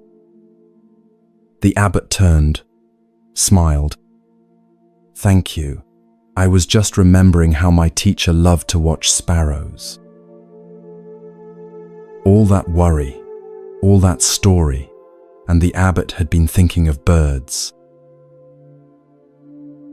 This is the human condition. We walk through life responding to ghosts, fighting reflections, breaking moons that aren't there, while the real moon, serene and whole, continues its journey above. In your relationships, how often do you react to what you think someone means rather than what they say? How often do you have entire conversations in your head, then respond to those instead of the person in front of you? The water of your mind is conditioned by every past hurt, every childhood wound, every time someone left, every criticism that cut deep. These experiences are like mud, stirred up from the bottom, clouding your perception, making every moon look broken. But understanding this is the beginning of freedom. When you know you're looking at water, not sky, when you remember you're seeing reflections, not truth, you can pause, breathe, let the water clear. Koji became known for his unusual gift. He could be with others without projection, without assumption. People felt safe with him because he saw them, not his ideas about them. "How do you do it?" a young monk asked. "Simple," Koji smiled. When I find myself sure about what someone thinks or feels, I remember the pond. I ask myself, am I seeing the moon or its reflection? Then I look up at the real sky, and usually I find I was wrong. You can practice this starting now. That story you're telling yourself about why someone did something, that certainty about what they think of you, set it down, just for a moment. Look at the actual sky, not your pond. The freedom is immediate. When you stop breaking moons that were never broken, when you stop fighting reflections that were never real, when you remember that the truth is usually simpler and kinder than your projections. Rest here in this clearer seeing. The water of your mind is settling now. The reflections are calming, and perhaps, just perhaps, you're beginning to see what was always there, unbroken, whole, true. Now we move to a teaching about finding silence, not by escaping noise, but by discovering what lives beneath it.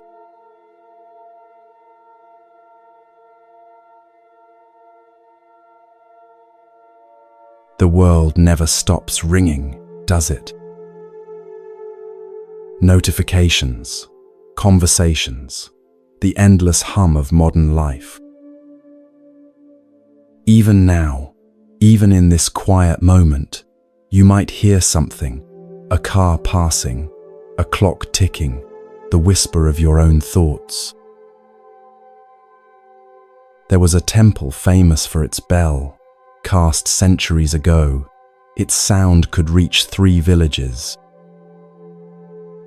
When struck at dawn, it woke fishermen and farmers, called monks to meditation, marked the beginning of each day with a tone so pure, people said it could heal hearts.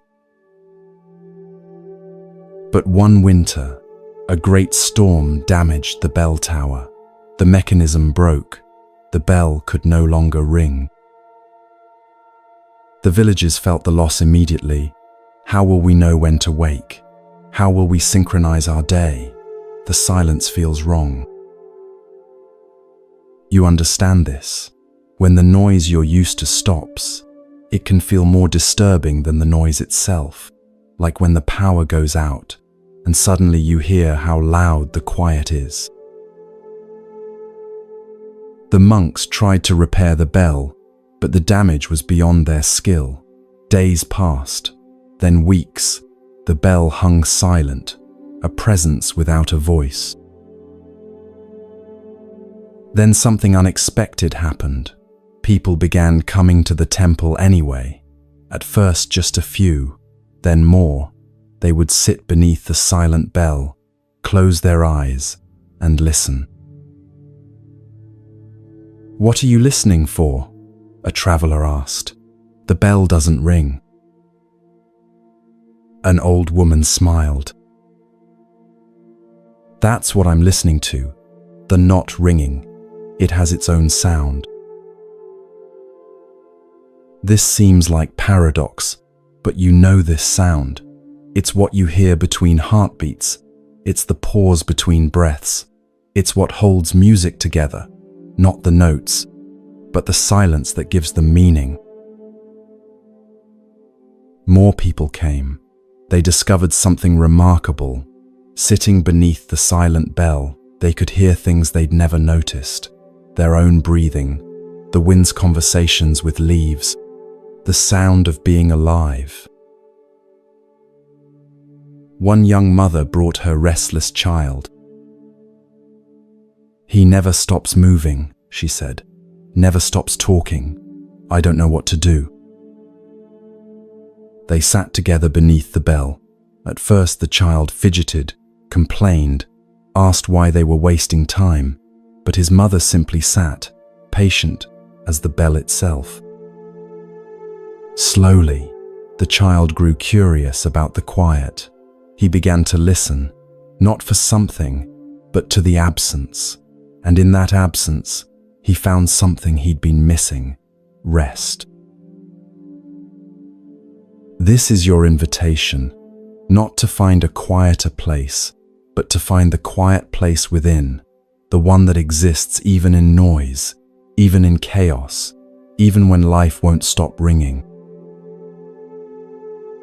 The abbot watched this phenomenon, people transforming not through sound, but through its absence. He made a decision: we won't repair the bell. The monks were shocked. But Master, it's our duty. The bell has rung for centuries. And now, the abbot said, it serves by not ringing. Sometimes the greatest teaching is in what we don't do, what we don't say, what we don't add.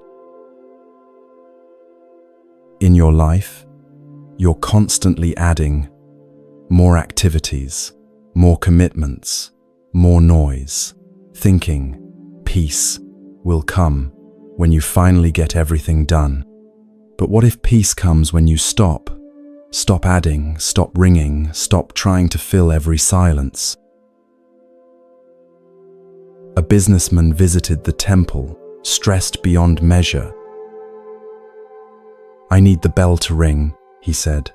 I need something to cut through all this noise in my head. A monk led him to the bell. Sit, he said simply. But it doesn't ring, the man protested. Exactly, the monk smiled. For an hour the man sat, frustrated, checking his watch, calculating lost productivity, but somewhere in the second hour, something shifted. The urgent calls of his mind began to sound less urgent, the critical voices less critical. By the third hour, he was crying, not from sadness, but from relief. I can hear it, he whispered. The silence. It's been there all along, under everything. I just couldn't hear it over my own noise. This is what you're discovering right now. The silence beneath these words, the quiet beneath your thoughts, the peace beneath your seeking. It doesn't need a bell to announce it. It doesn't need conditions to exist. It simply is, always, waiting like a parent for you to come home. Years passed. The silent bell became more famous than it had ever been when it rang. People traveled from distant lands, not to hear something spectacular, but to remember what they'd forgotten in all the ringing. A young monk once asked, "Master, when does the silent bell ring?" The old abbot touched his chest. Here, it rings here, in the space between heartbeats, in the pause between thoughts. Can you hear it? The young monk listened, not with his ears, but with something deeper, and yes, there it was, the silent bell, ringing continuously in the quiet spaces of his own being. You have this bell too. It's ringing now, in your breath, in your heartbeat, in the spaces between my words, not calling you to do something, but calling you to rest, to remember that beneath all the noise, you are the silence.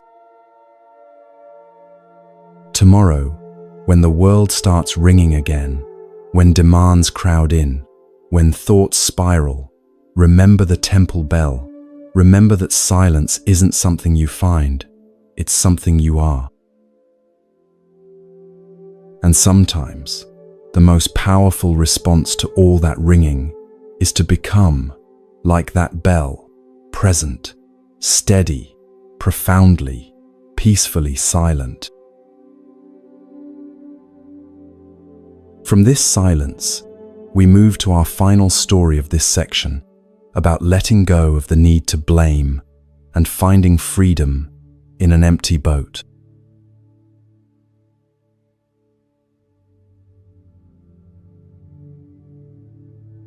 You're very peaceful now, peaceful enough to look at something that usually disturbs that peace, the story of who hurt you and why.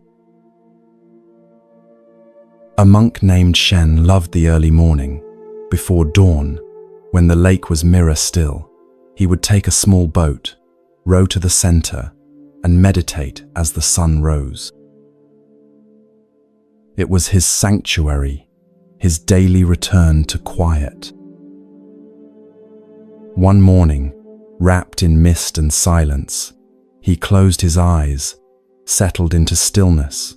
The water lapped gently, his breathing slowed, peace descended like snow.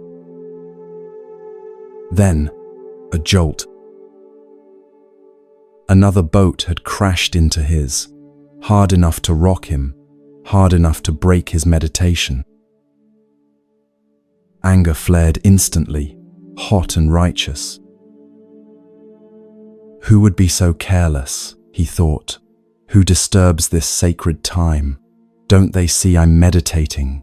Don't they care? He opened his eyes, ready to confront, ready to teach about respect, about mindfulness, about consideration. But the boat was empty.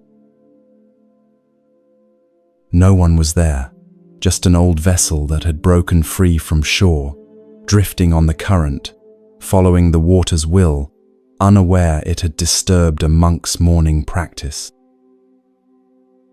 Shen sat stunned. His anger had nowhere to go, no target, no one to blame, no one to correct. And in that moment, he saw something profound. His anger wasn't caused by the collision. It was caused by his assumption that someone meant harm. Think about this. How much of your pain comes not from what happened, but from believing someone wanted it to happen? The empty boat floated away, but the teaching remained. Shen began to see empty boats everywhere. The merchant who spoke rudely, empty boat, driven by his own fears, his own pressures, not seeing Shen at all, just colliding in passing. The friend who forgot his birthday, empty boat, adrift in her own struggles, not meaning to neglect, just human, just forgetful, just overwhelmed. Even his father, whose criticism had shaped him, empty boat, carrying generations of expectation, repeating what was done to him, not seeing his son, just seeing his own unfulfilled dreams. This teaching changes everything. When you see boats as empty, anger transforms to compassion, hurt transforms to understanding. The story of me versus them becomes just currents meeting in the vast lake of shared human confusion. You've been hit by empty boats, haven't you? That parent who couldn't love you the way you needed, empty boat. They gave what they had, which wasn't enough, but it wasn't personal. That partner who left, empty boat, following their own current toward what they needed, not trying to hurt you, just trying to find their way. That boss who overlooked you, empty boat, lost in their own performance fears, their own pressures from above, not seeing your worth because they couldn't see past their own survival. This isn't about excusing harm or pretending pain doesn't matter. Shen's boat was still jolted. The collision was real, but suffering, the kind that lasts, the kind that poisons, comes from the story that someone steered their boat deliberately into yours. Most of the time, they were just drifting, eyes closed, lost in their own meditation, on their own pain. Shen became a different teacher, after the empty boat, when students came with grievances, with stories of betrayal, he would listen deeply, then ask gently, "Are you sure their boat wasn't empty?" One student protested, "But they knew what they were doing. They chose to hurt me." Shen nodded. "Perhaps, but even boats with people in them can be empty. When someone hurts you, they're usually not seeing you. They're seeing their own pain projected onto your face, responding to their own ghosts, fighting their own battles. You just happen to float by. Feel this in your own heart. That person you've been angry with for months, maybe years. What if their boat was empty? What if they were just another wounded human, drifting without navigation, colliding without intention? The freedom isn't in their apology. It's in your understanding that they couldn't steer better than they did, that if they could have loved you better, they would have. But their boat was empty of that capacity in that moment. Years later, an old woman came to Shen, bitter about her life, listing everyone who had failed her, each collision, each wound, each empty boat she thought was full.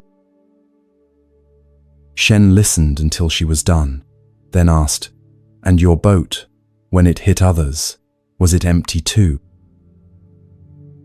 The woman went very still, because suddenly she could see all the times she had drifted, unconscious, into someone else's mourning. This is the complete teaching. We are all, sometimes, empty boats, driven by currents we don't understand, colliding without meaning to, causing pain without intention. When you know this, really know it, forgiveness becomes not a virtue to develop, but a natural response, like stepping aside when an empty boat drifts by. You don't have to take it personally. You don't have to carry it.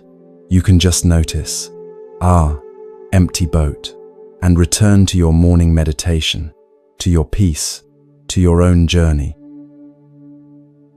The lake of life is full of boats, all of us trying to navigate with broken rudders and clouded vision, bumping into each other in the mist. But when you understand the boats are empty, when you see we're all just trying to find our way home, the collisions don't hurt as much. The lake becomes less lonely, the journey less personal, more shared. Rest now in this emptiness, not the emptiness of lack, but the emptiness of space, room to move without collision, room to float without blame, room to be an empty boat yourself when you need to be. We've completed the second movement of our journey. You've met what remained when the noise dissolved, the arrows you've been shooting, the tea you've been missing, the moons you've been breaking, the silence you've been seeking, the boats you've been blaming. And now, even quieter, even more peaceful, we prepare for the final teaching, the journey home to who you've always been.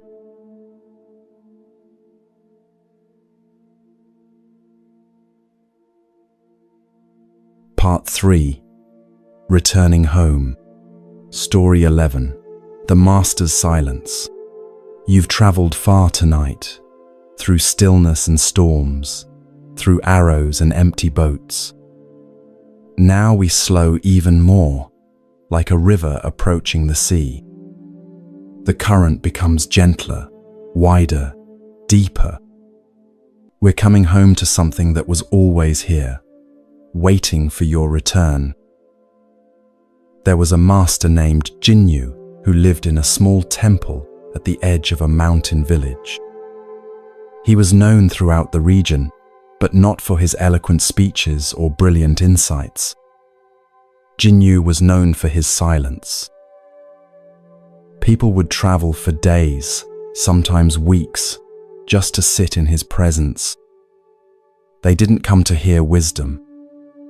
They came to be held in his quiet presence, to rest in the deep pool of his peace. The temple was simple, just a few wooden buildings nestled among pine trees. Birds sang in the mornings, wind moved through branches in the afternoons, and at night you could hear the distant sound of a stream. But the most profound sound in that temple was Jinyu's silence. It wasn't an empty silence or a cold silence. It was full, warm, alive with presence. One autumn day, when the leaves were turning gold and red, a man arrived at the temple gates. You could see he was carrying invisible weight. His shoulders bent forward as if pulling a heavy cart. His hands moved restlessly, picking at his sleeves, adjusting his bag, never still. His eyes darted around, unable to settle on anything for more than a moment. The monks who greeted him recognized the signs. This was a man drowning in his own thoughts, suffocating under the weight of his stories. They'd seen it many times before. They led him gently to the master's room. The room was almost bare. Just cushions on the floor, a low table with a teapot, and a single flower in a vase. Jinyu sat in the corner, his eyes soft, his presence like a calm lake. The man entered and immediately began to speak. "Master, I've come because I'm suffering. My wife left me last year, and I can't stop thinking about what I did wrong. My business is failing, and I lie awake every night worried about money. My health is declining, and I'm afraid of what's coming. I've tried everything: meditation, therapy, exercise, prayer. Nothing helps. The thoughts won't stop. Please, Master, tell me what to do." But before he could continue, Jinyu raised one hand. Not abruptly, but gently, like a leaf falling from a tree. The gesture was so soft, so without force, that the man stopped mid-sentence. He stood there, confused, his mouth still half open, words dying on his lips. The master's eyes were kind, but clear. He gestured to a cushion across from him. Just that. No words, no explanations. Just an invitation to sit. The man sat down, still ready to continue his story. He had prepared it during his journey, rehearsed all the details, all the reasons why his life was unbearable. But something in Jinyu's presence made the words feel suddenly unnecessary, like bringing a flashlight into bright sunlight. They sat facing each other. The master's breathing was deep and slow, like wind through a mountain pass. Without even noticing at first, the man's breathing began to match the master's rhythm. This is what happens when we're in the presence of deep peace. Our bodies remember their natural state. Minutes passed. The man waited for instructions, for teachings, for something to do. His mind was saying, "This is strange. Why isn't he speaking? What am I supposed to be doing? Am I doing this right?" But Jinyu just sat, breathing, present, like a mountain that has been there for 1,000 years. An hour passed. The man's urgency to tell his story began to fade. The words that had seemed so important, so necessary to speak, began to feel heavy and unnecessary. Why disturb this quiet with all that noise? Why bring yesterday's pain into this peaceful moment? In the second hour, something shifted. The pushing stopped. The man found himself just sitting, just breathing, just being there. When was the last time he had done this? When was the last time he had sat without agenda, without trying to solve something, without the constant pressure to become better, different, fixed? You know this pressure. It follows you from morning to night. The voice that says you should be more productive, more successful, more spiritual, more something. Always more. Never just this. Never just enough. By the third hour, tears came. Not the dramatic tears of catharsis or breakthrough. Just quiet tears, the kind that fall when defenses finally dissolve. The man didn't know why he was crying. He wasn't thinking about his wife or his business or his health. He was just sitting there, and tears were falling like rain. Jinyu didn't move to comfort him. He didn't lean forward with tissues or soothing words. He just stayed present, steady, like a lighthouse in fog. His presence said without words, "This is okay. You're okay. Let it flow." This is the deepest compassion, not trying to fix someone's pain, not rushing to make it better. Just being there, creating space where someone can finally stop performing wellness, stop pretending to be okay, stop holding it all together. In that space, healing happens by itself. After 3 hours, the man's tears stopped. He looked up at Jinyu, and for the first time really saw him. An old man with wrinkled skin and kind eyes. Nothing special, nothing mystical. Just a human being who had learned how to be still. The man bowed deeply and left. He hadn't spoken a single word after his initial outburst. Jinyu hadn't taught him anything in the conventional sense. But something fundamental had changed. Later, when friends asked what happened, the man struggled to explain. "I went there with so many questions, so many problems that needed solving. But in his silence, they all fell away. I realized I didn't need answers. I needed presence. I needed someone to see me without requiring my story, without needing me to explain or justify or make sense of my pain. In that seeing, in that silent acknowledgement, something loosened. I remembered who I was before all the problems. I remembered peace. In our modern world, everyone wants to talk. We have therapy and coaching and processing and sharing circles. And these can be valuable. But sometimes, the deepest healing comes from being held in silence.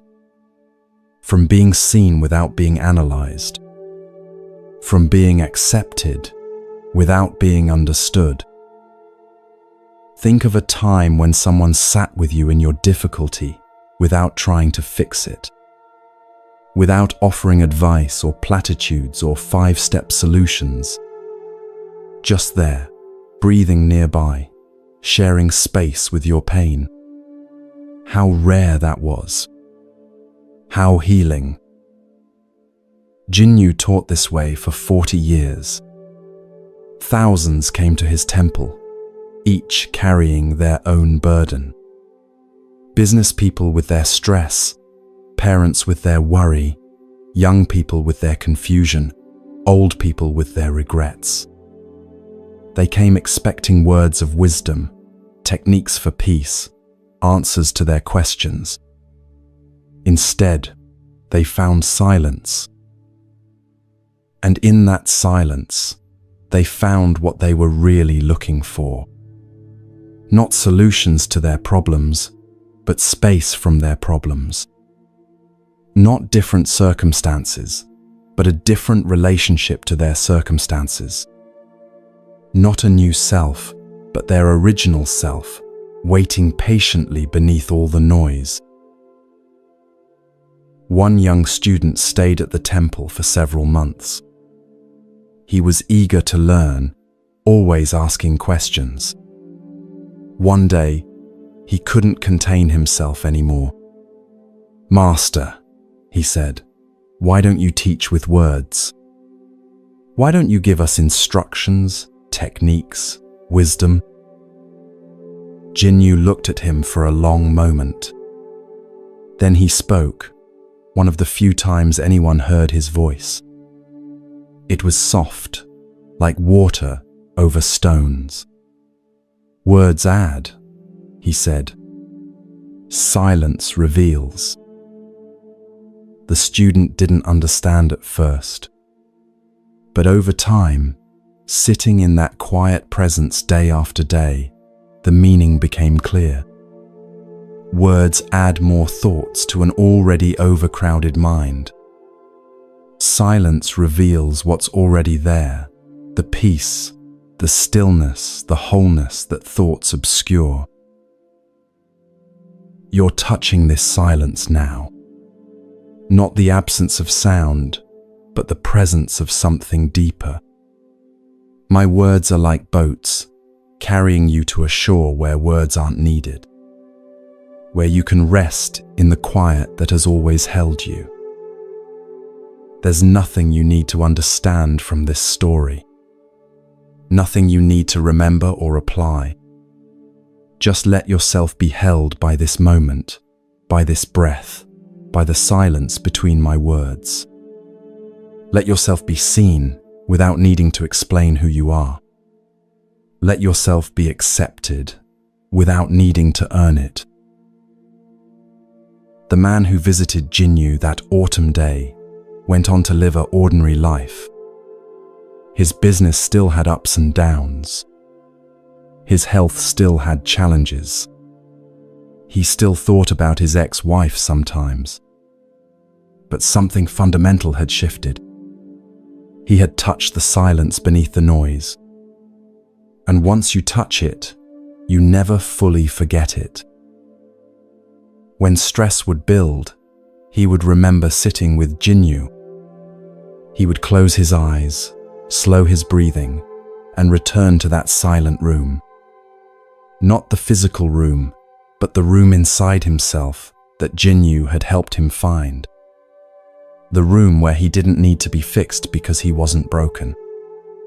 Where he didn't need to explain because existence needs no justification. Where he could just be. This is your invitation too. Here, in the darkness, in the quiet of night, you can put down whatever you've been carrying. Not forever. You can pick it up again tomorrow if you choose. But for now, for these precious moments, you can rest. You can let the silence hold you. You can remember who you were before you learned to worry. Jinyu died on a spring morning, sitting in meditation. They found him with a slight smile on his face, as if he had just remembered something amusing. He left no writings, no recorded teachings, no systematic philosophy. Just thousands of people who had been touched by his silence, who had learned that peace isn't something you achieve. It's something you allow. Let the silence work on you now. Let it wash over you like warm water. Let it fill the spaces between your thoughts. Let it remind you of what you've always known but sometimes forget, that beneath all the noise of living, there is a vast, peaceful quiet. And you are that quiet. You always have been. From this deep silence, we move into a story about the thread that connects all hearts, all losses, all love.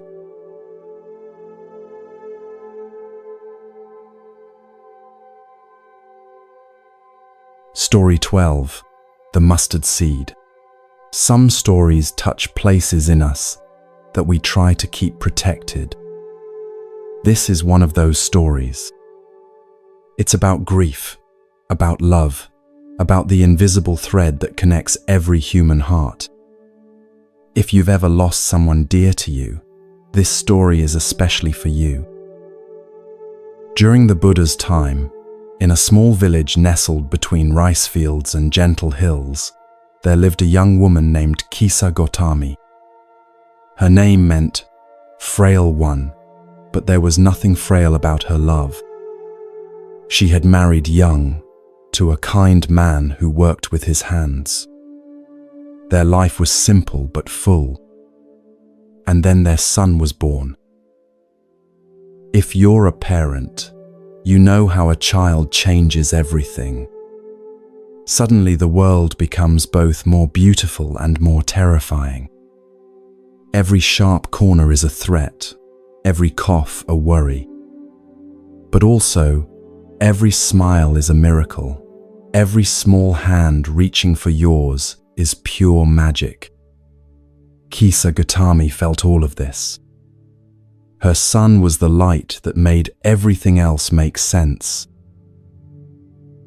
He was a happy child, quick to laugh, always curious. He would follow his mother around the house, chattering in the way small children do, mixing real words with invented ones.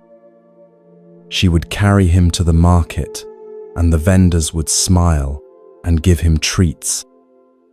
Life was good. Life was full. Life was exactly as it should be. Then one ordinary morning, everything changed. The boy woke with a fever. Not unusual, children get fevers. Kisa Gotami did what mothers do. She held him, cooled his forehead with damp cloths, sang the songs that usually soothed him. But this time was different. The fever climbed higher. His little body began to shake. And then, as the sun reached its peak, he went still. The world ended. Not metaphorically. For Kisa Gotami, the actual world ceased to exist. The sun might have continued shining, but not in her universe. Birds might have kept singing, but she couldn't hear them. Everything real and solid became dreamlike and strange.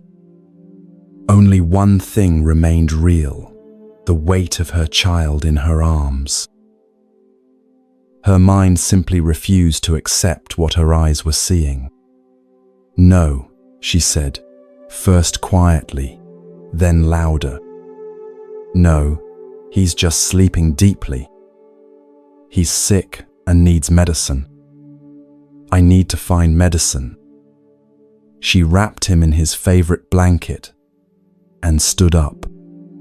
Her husband tried to stop her, tears streaming down his face, but she pushed past him. "I need to find medicine," she repeated. Have you ever been in a moment where reality becomes unbearable? Where your mind, in its mercy, simply refuses to process what's happening? This is where Kisa Gotami was. In that space between knowing and accepting, where denial becomes a life raft in an ocean of pain.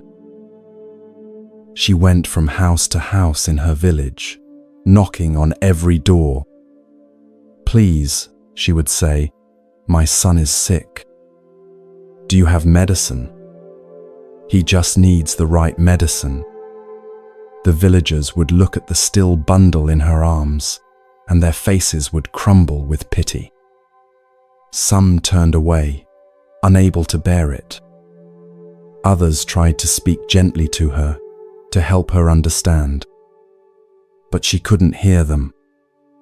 She could only hear her own voice saying, "He needs medicine." By afternoon, the whole village knew. Women wept for her. Men stood in doorways, not knowing how to help. Children were hushed and told to play quietly. The baker's wife, who had lost her own child years before, finally approached Kisa Gotami. She didn't try to explain or convince. She simply said, "There is a holy man, the Buddha, staying in the grove outside the village. Perhaps he can help." Hope flickered in Kisa Gotami's eyes. Yes, a holy man. Holy men had powers. They could heal.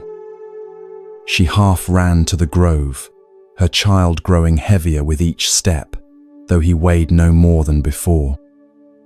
She found the Buddha sitting under a tree, surrounded by disciples. Without ceremony, without greeting, she pushed through the circle and laid her child at his feet. "Please, Lord," she said, her voice raw from pleading. "My son is sick. You have powers. I've heard the stories. Please give me medicine for my son." The Buddha looked at her, then at the small, still form at his feet.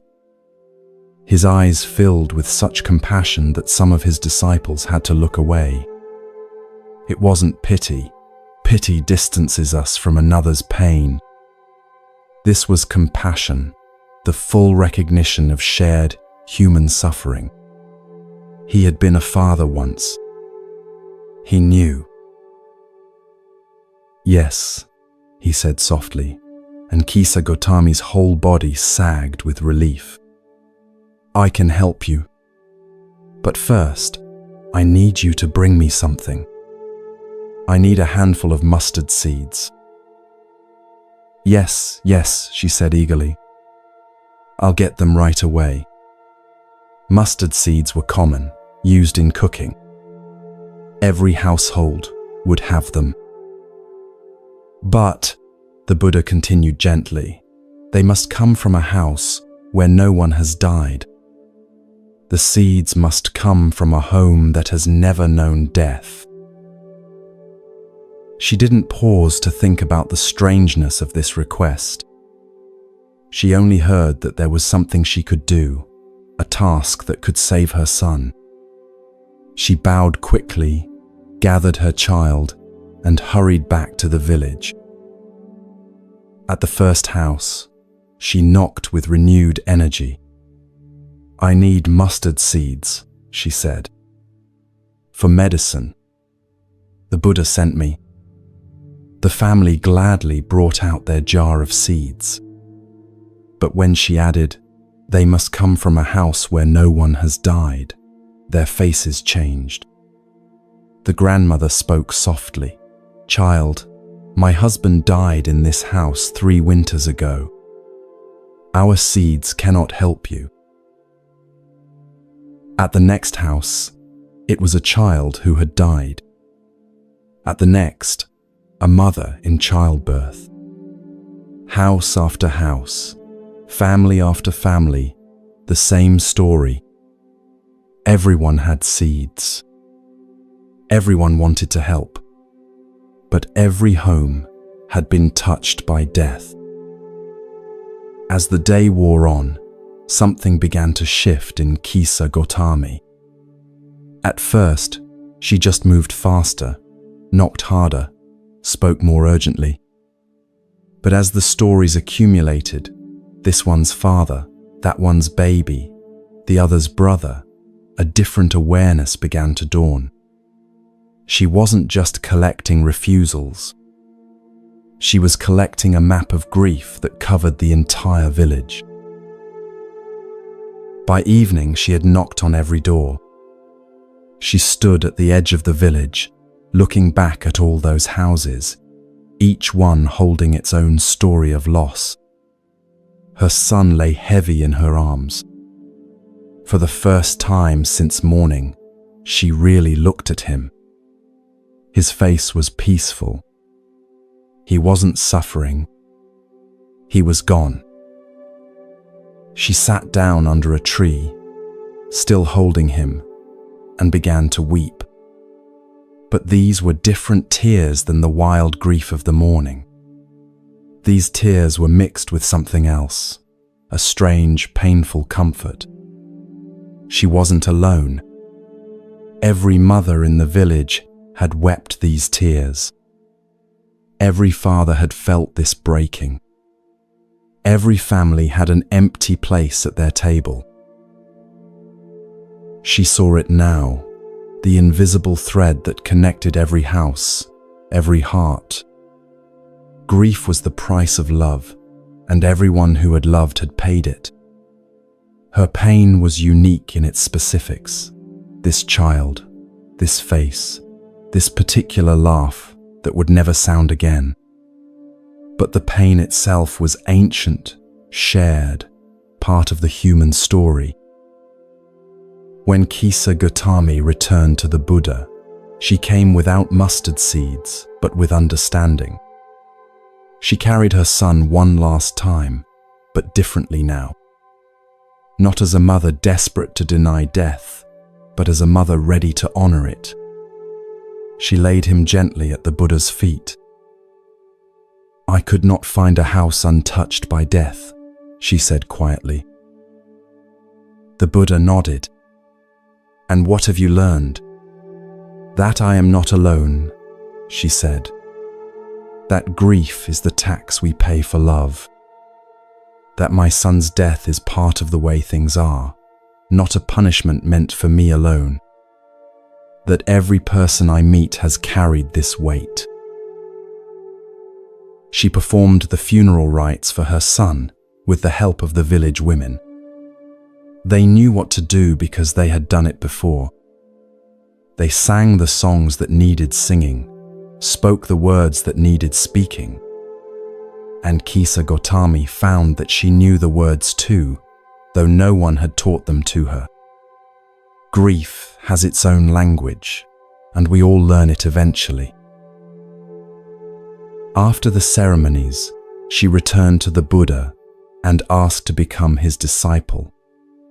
Not to escape her grief, it would travel with her always, like a shadow, but to learn how to carry it with grace, to help others who would inevitably join this fellowship of loss. The Buddha never told her that her pain would end. He never minimized her loss or suggested it was somehow for the best. He simply showed her that she wasn't alone in it, that every human heart has been broken, that we're all walking each other home through a world where everything we love will eventually be lost. Years later, Kisa Gautami became known as a particularly compassionate teacher. When people came to her with fresh grief, she would listen with perfect attention. Sometimes she would send them to find mustard seeds from a house untouched by death. Not cruelly, but so they could discover what she had discovered, that loss is the common human inheritance. That we're all in this together. In your life, you've lost things. Maybe not a child, but other precious things. A parent, a friend, a marriage, a dream.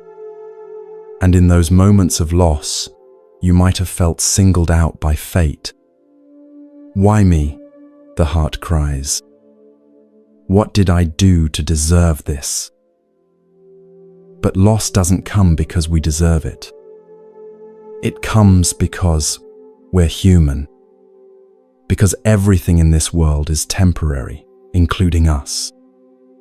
The Buddha's teaching isn't that we shouldn't grieve.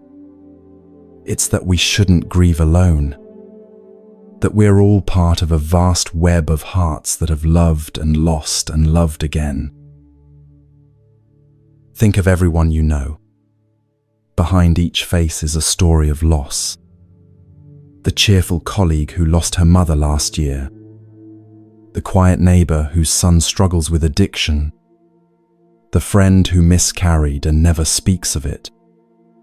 We're all walking around with our griefs, trying to appear normal, thinking we're alone. But we're not alone. Kisa Gautami's story reminds us that grief is the thread that weaves us into the human family. When we lose someone, we join an ancient lineage. We become part of a story that stretches back to the first human who loved another and had to say goodbye. There's a strange comfort in this universality. Not that it makes the pain less, nothing makes the pain less, but it makes the pain shared. You're not crazy for still crying years later. You're not weak for being changed by loss. You're human. Beautifully, terribly, perfectly human. The mustard seed became a symbol in Buddhist teaching. Such a tiny thing, almost weightless. But it carries within it the potential for growth, for life, for continuation. Our griefs are like that too. Small seeds that, when planted in the soil of acceptance, can grow into compassion. Not right away, not easily, but eventually. Rest now in this truth. Whatever you've lost, whoever you're missing, you're not alone. Across the world tonight, others are lying awake with their own grief. Others are learning to live with absence. Others are discovering that love doesn't end with death, it just changes form. The thread that connected Kisa Gautami to every household in her village connects you to every person who has ever lived. We're all in this temporary world together, loving what we'll lose, holding what will slip away. And somehow, in that shared vulnerability, there is a deep peace. The peace of not having to pretend we're exempt from loss. The peace of joining the human family in its fullness. Kisa Gautami lived many more years after her son's death. She laughed again, though differently. She loved again, though with the knowledge of impermanence. She became a guide for others walking the path of grief. And sometimes, on quiet mornings, she would hold mustard seeds in her palm and remember not just her son, but her connection to all beings who have loved and lost. This is the mustard seed teaching. Not that loss doesn't matter, it matters infinitely, but that it matters to everyone. That in our deepest pain, we're held by the accumulated compassion of all who have walked this path before us. That we're never as alone as we think. Now we turn from the universal experience of loss to another universal experience, the endless seeking for satisfaction outside ourselves.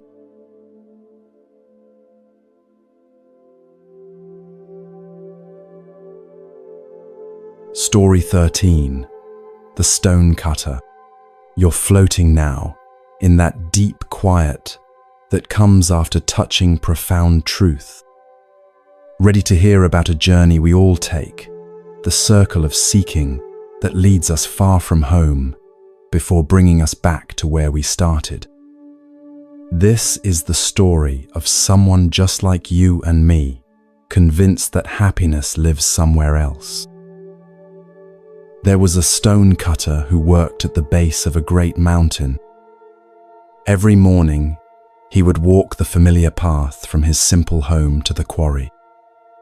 His tools were basic but well maintained: a hammer, chisels of various sizes, a measuring cord. His hands were rough from years of work, his back strong from lifting. His life was repetitive, predictable, real. Each day looked much like the last. Wake before dawn, simple breakfast of rice and tea, walk to the mountain as the sky lightened. Find the right stone, read its grain, begin the patient work of shaping. The sound of metal on stone would ring through the valley. Tap, tap, tap, a rhythm as regular as heartbeat. By evening, tired but satisfied, he would walk home, eat his simple dinner, and sleep the deep sleep of physical exhaustion. He wasn't unhappy exactly, but he wasn't happy either. He existed in that grey space where so many of us live, not suffering acutely, but not thriving. Getting by, making do, occasionally wondering, is this all there is? One day, he was called to deliver stones to a merchant's house in the wealthy part of town. He loaded his cart carefully, made sure the stones were secure, and made his way through streets that grew wider and cleaner as he climbed the hill. The houses grew larger, the gardens more elaborate. By the time he reached the merchant's gate, he felt like he had traveled to a different world. The servants who met him wore silk. They moved with the quiet efficiency of those who work in beauty. They led him through the gate, and what he saw took his breath away. The courtyard was like a painting come to life.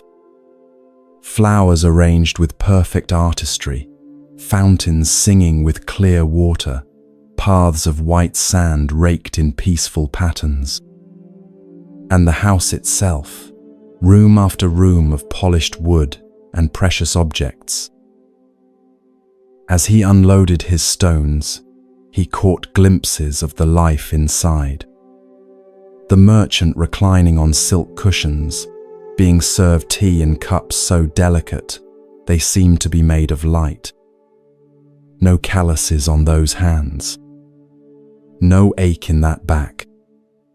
No worry about tomorrow's rice.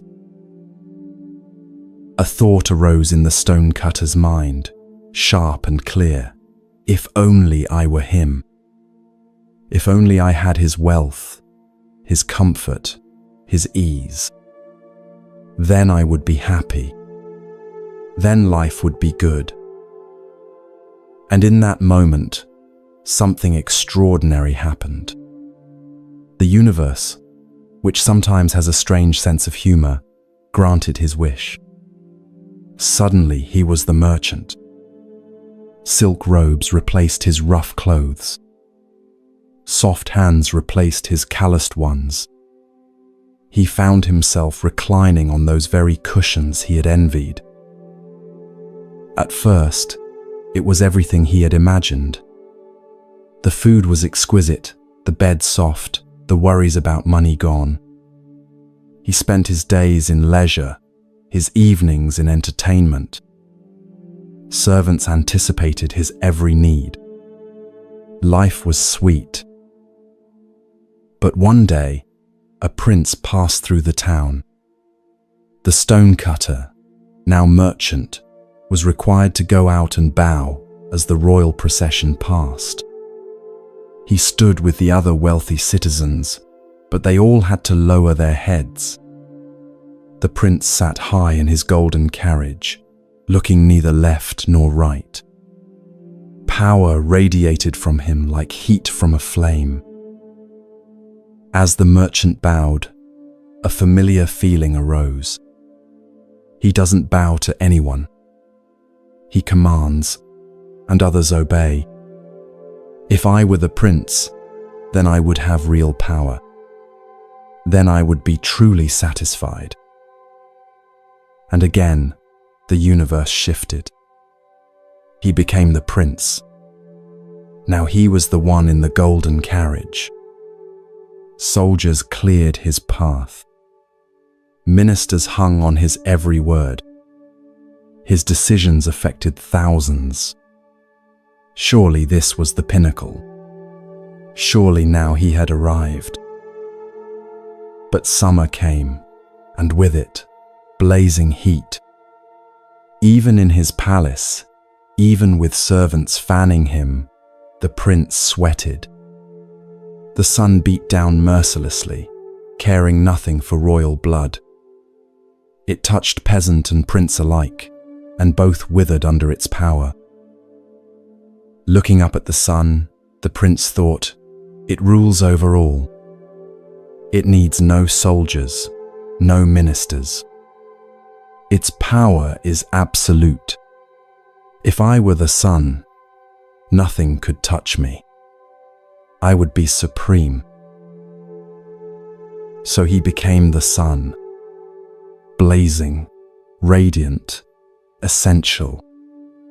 He looked down on the world, warming the earth, making crops grow. His light reached everywhere. Kings and beggars alike needed him.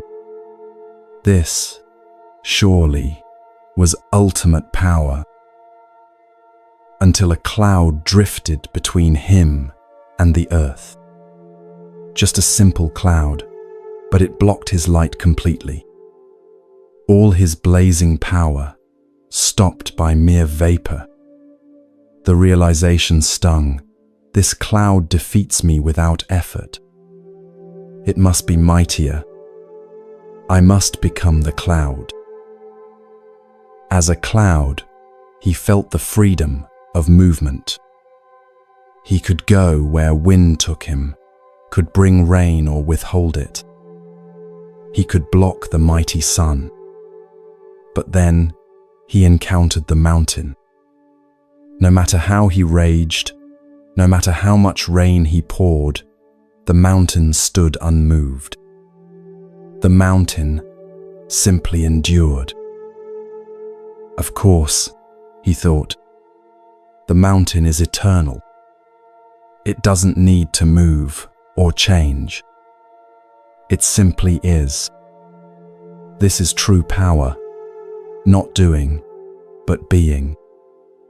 I must become the mountain.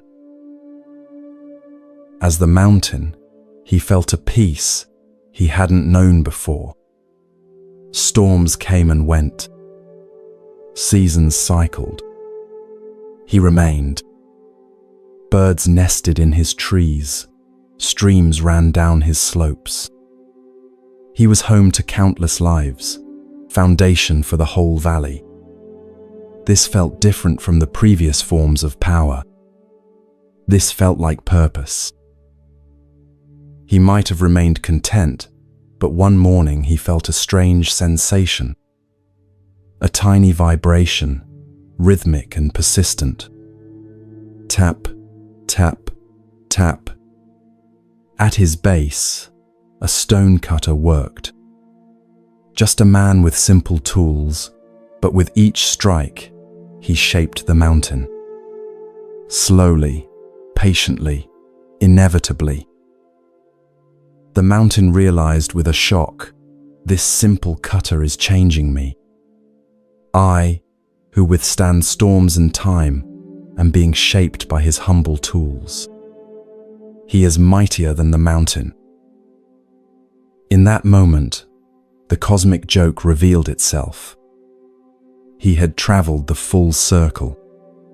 From stonecutter to merchant, to prince, to sun, to cloud, to rain, to mountain, and now he saw that the stonecutter was the most powerful of all. Not because of what he had, but because of what he did. Not because of his position, but because of his purpose. The universe granted him one last transformation.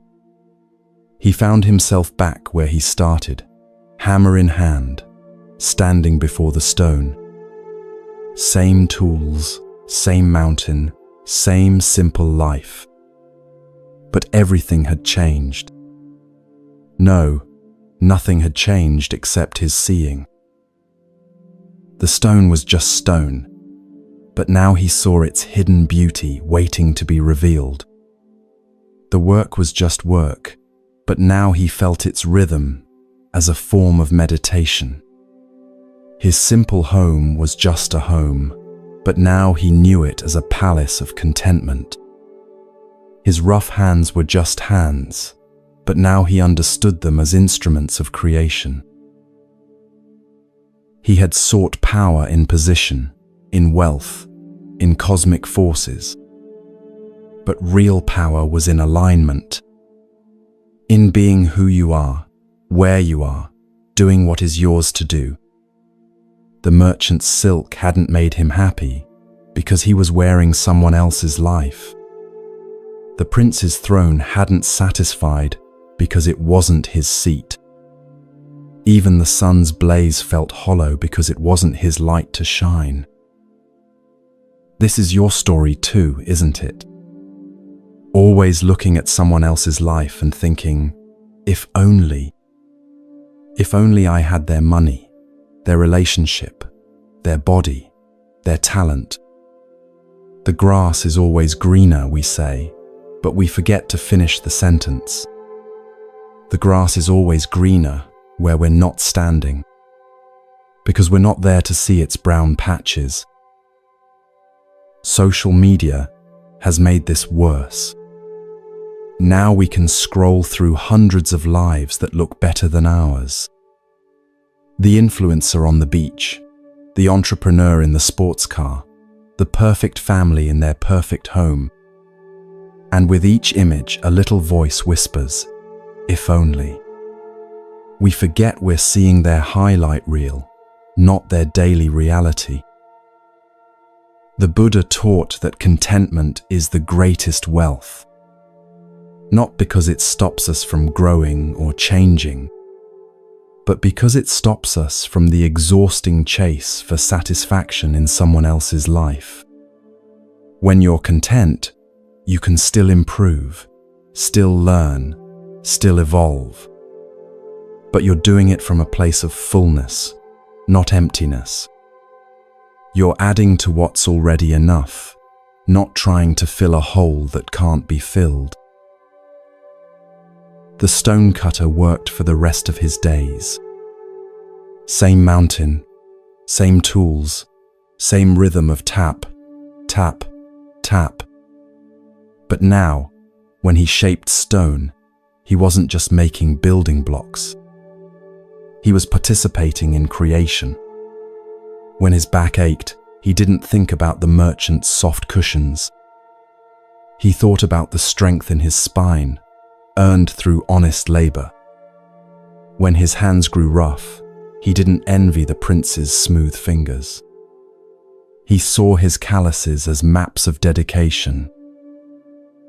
Sometimes young workers would come to learn from him. They would complain about the hardness of the work, dream aloud about easier lives. He would listen patiently, then hand them a chisel. "The stone doesn't care about your dreams," he'd say gently. "It only cares about the truth of each strike. Be here, with this stone, this tool, this moment. Everything else is imagination." When asked if he ever wished for a different life, he would pause in his work. His hand would rest on the stone he was shaping, feeling its grain, its potential.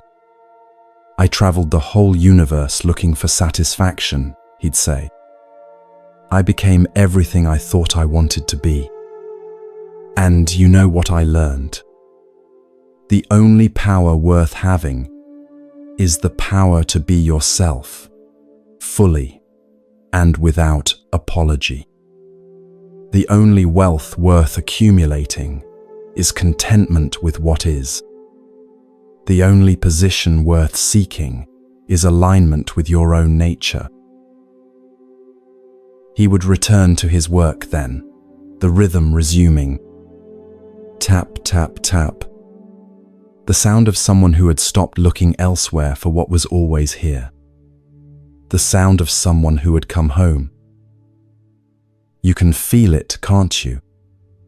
That exhaustion of always wanting to be somewhere else, someone else. It's like running on a treadmill, lots of effort, no arrival.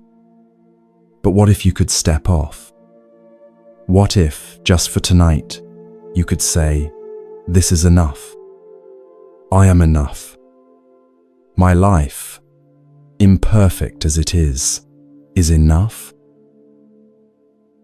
This doesn't mean giving up on dreams. It doesn't mean settling for less than you deserve. It means recognizing that the foundation for any meaningful change is acceptance of what is. You can't build a happy future on a foundation of rejecting the present. You can't create a better tomorrow by despising today. The stonecutter's journey wasn't wasted. He needed to become everything else to appreciate being himself. Sometimes we need to travel far to discover that home was good all along. Sometimes we need to try on other lives to realize ours fits best. The journey away is part of the journey home. Rest now, in your own skin. Feel the unique weight of your own life. Yes, it has challenges others don't face, but it also has blessings others can't access. Your particular combination of struggles and joys, gifts and limitations, this is your stone to shape. No one else can do it for you. No one else's life will fit you properly.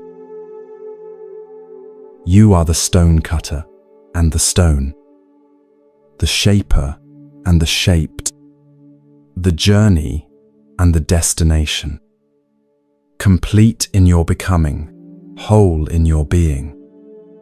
The circle always brings us home, to the only place we can truly live, here, now, as ourselves. And now, from this place of contentment, we move to a teaching about patience and the sacred art of tending what's right in front of us.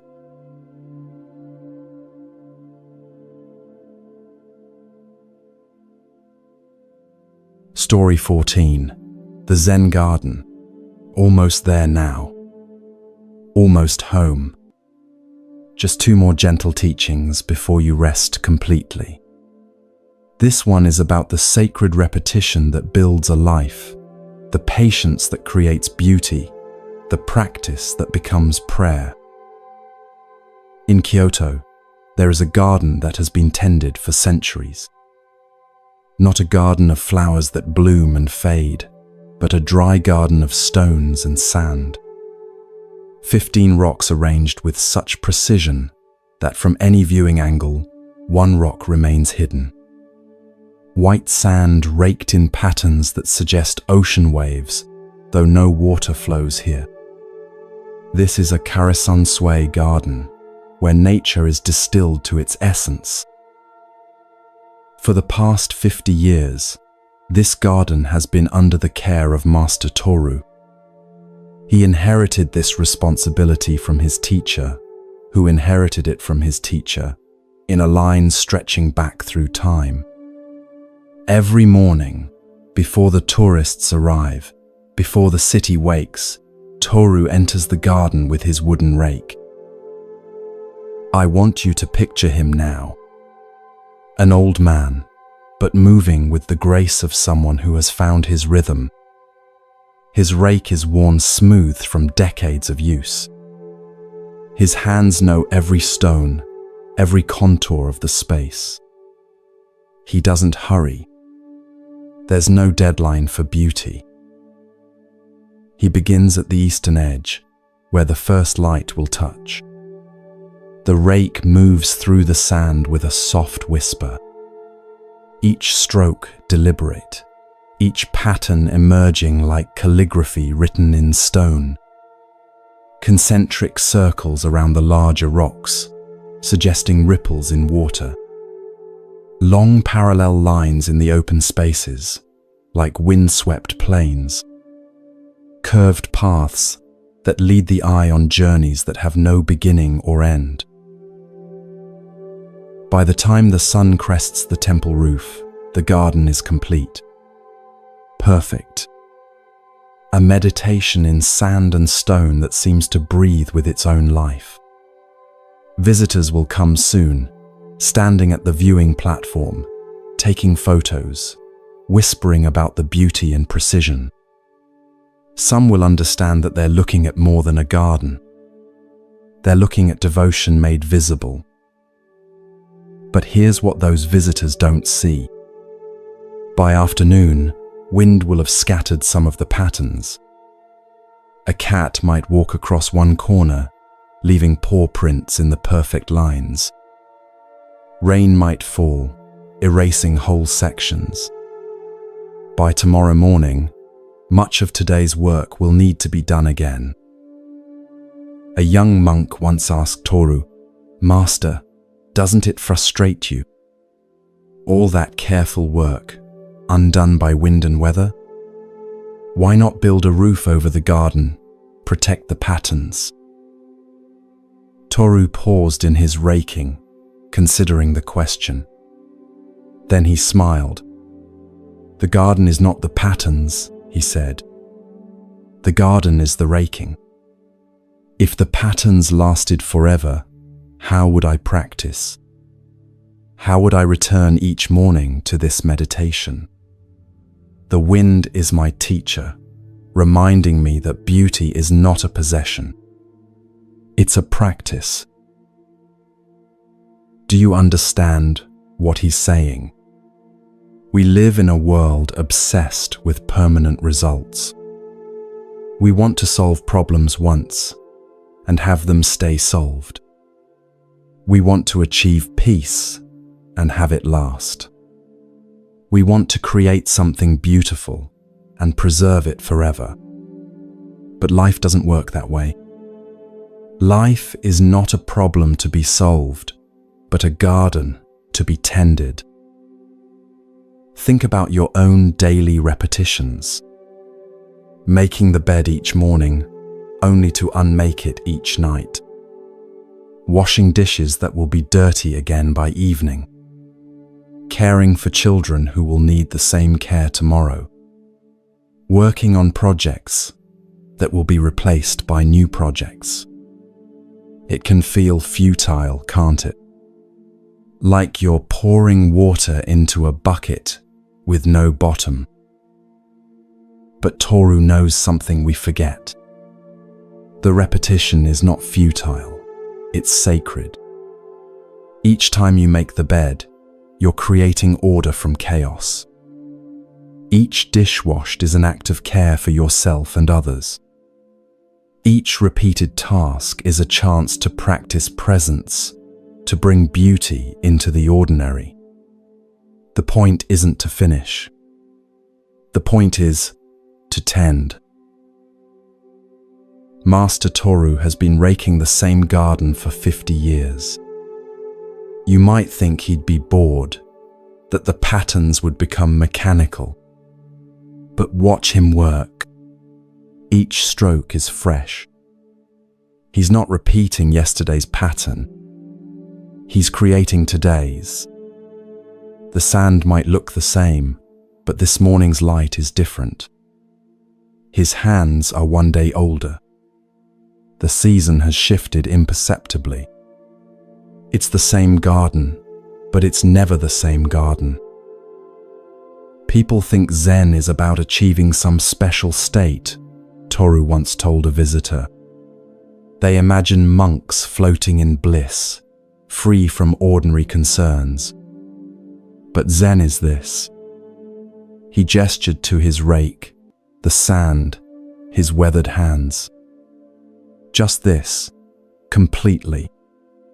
When I rake, I'm not thinking about enlightenment. I'm thinking about this stroke. And then this one. And then this one. That's all.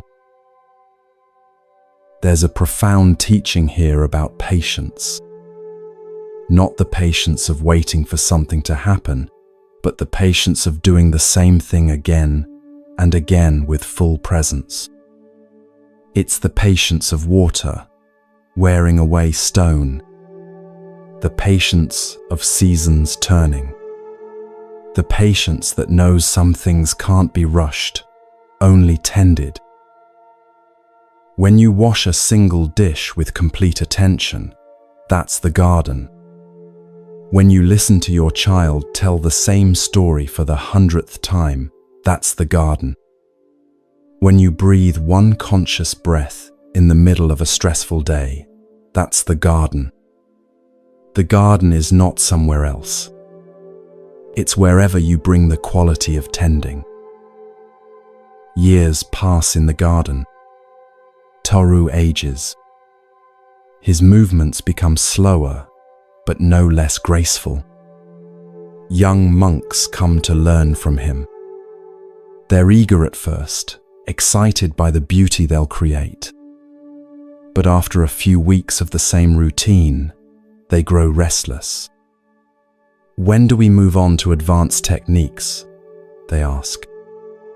When do we learn the secret patterns? Toru hands them the rake. This is the advanced technique, he says. This is the secret pattern. Show up.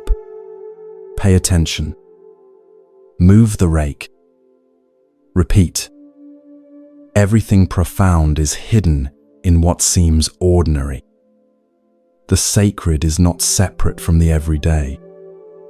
It is the everyday met with reverence.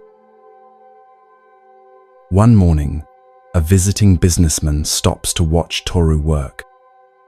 The man is successful, busy, important. His phone buzzes constantly with urgent messages. But something about the old man's movements makes him pause. He watches for 5 minutes, then 10, then 30. His phone continues buzzing, but he doesn't reach for it. Finally, he speaks. How do you do it? The same thing every day? Don't you want to accomplish something bigger? Leave a lasting mark? Toru completes the stroke he's making before answering. Every morning, I leave my mark, he says. And every morning the universe erases it. This used to trouble me. I wanted my patterns to last. I wanted to build something permanent. But then I understood. The universe is teaching me that beauty doesn't need to last to be real. Impact doesn't need to be permanent to matter. This moment of perfect attention, this is accomplishment enough. The businessman is quiet for a long moment. When he finally speaks, his voice is different. Softer. I build companies, he says. I create things that last. But I'm never satisfied. As soon as one deal closes, I'm chasing the next. I can't remember the last time I felt complete. Come tomorrow morning, Toru invites. I'll teach you to rake. And he does. The businessman returns the next morning, and the next. At first, his strokes are impatient, trying to cover too much ground too quickly. But slowly, he learns the rhythm.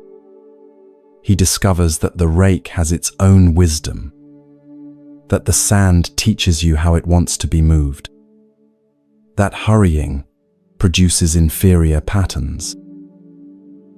After a week, he stops coming. But months later, he sends Toru a letter. I still build companies, he writes. But now I understand they're just patterns in sand. Beautiful while they last, but not permanent. And that's okay.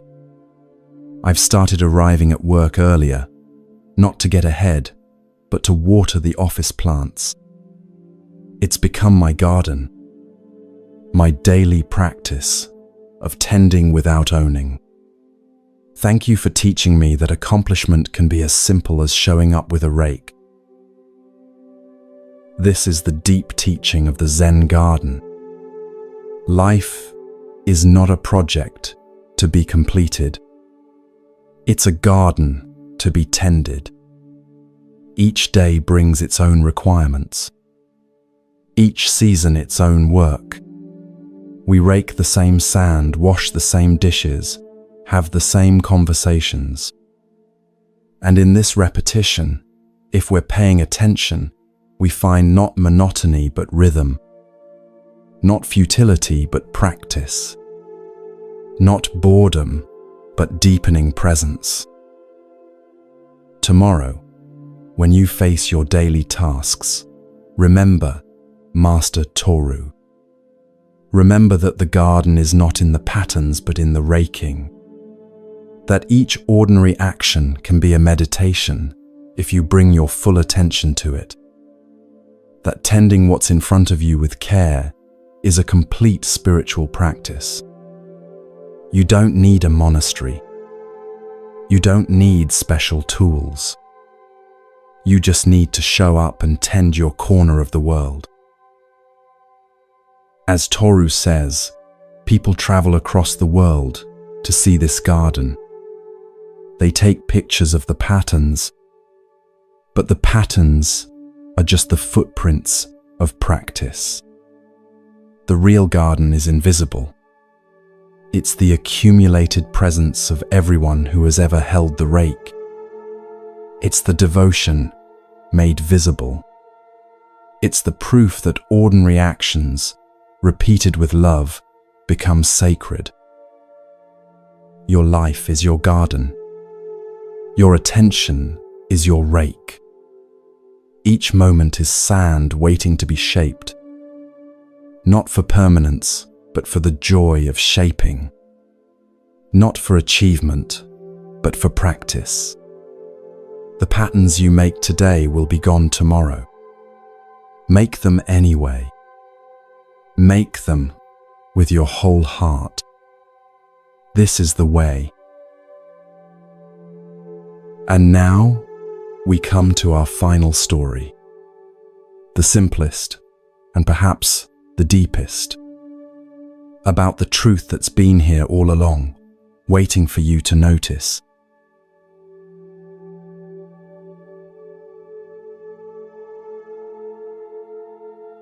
Story 15, The Final Flower. Here we are. At the end, that is also a beginning. All the stories we've shared tonight have been leading to this moment. This final teaching that isn't really a teaching at all. It's more like a recognition, a coming home, a remembering of what you've always known. Near the end of his life, after 45 years of teaching, the Buddha was asked to give one final sermon. Word spread quickly. This would be his ultimate teaching, his final gift. Thousands gathered on Vulture Peak, traveling from distant lands. Monks who had followed him for decades sat beside merchants who had just heard of him. Young seekers pressed close to aging disciples, all waiting for the final wisdom. The crowd arranged itself in expanding circles. Those who had been with him longest sat nearest. Behind them, newer students. Behind them, curious visitors. And at the edges, skeptics and scholars, ready to analyze whatever was said. The air hummed with expectation. What would he say? What final secret would he reveal? The Buddha sat in his familiar posture, spine straight but not rigid, hands resting gently in his lap. His face showed the weathering of age and travel, but his eyes remained bright. He looked out at the vast assembly with infinite compassion. These people who still thought wisdom came from outside themselves, who still believed peace was something to be given rather than recognized. Minutes passed. The silence stretched. Some in the crowd grew restless. When would the teaching begin? Others settled into meditation, assuming this was preparation. But the Buddha just sat, breathing, present, complete. Then, without fanfare, he reached beside him and lifted a single lotus flower. White petals tinged with pink, morning dew still clinging to its surface. He held it up, turning it slowly so all could see. And then, nothing. He simply held the flower. The crowd waited. Surely this was the introduction. He would explain the symbolism. The lotus that grows from mud but blooms in purity. The petals representing different aspects of enlightenment. The teaching would come. It had to come. But the Buddha remained silent.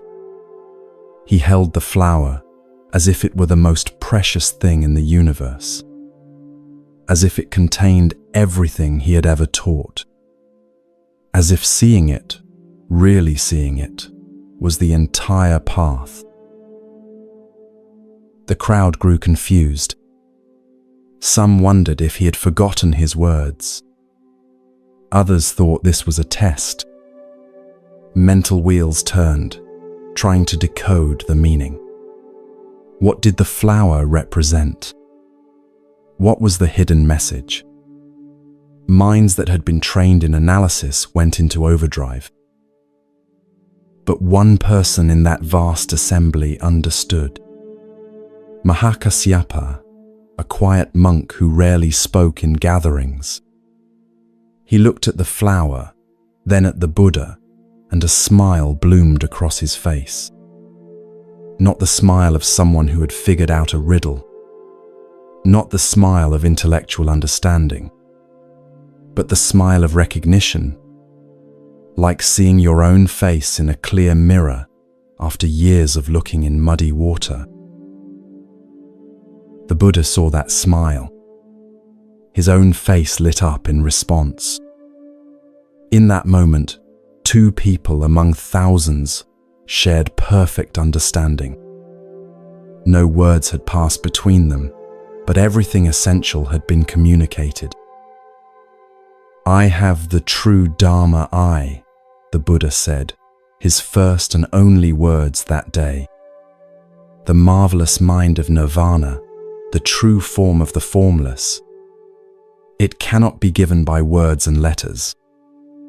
This special transmission outside the teachings, I now entrust it to Mahakasyapa. And that was all. The sermon was over. The final teaching had been given. Or had it? What did Mahakasyapa see that others missed?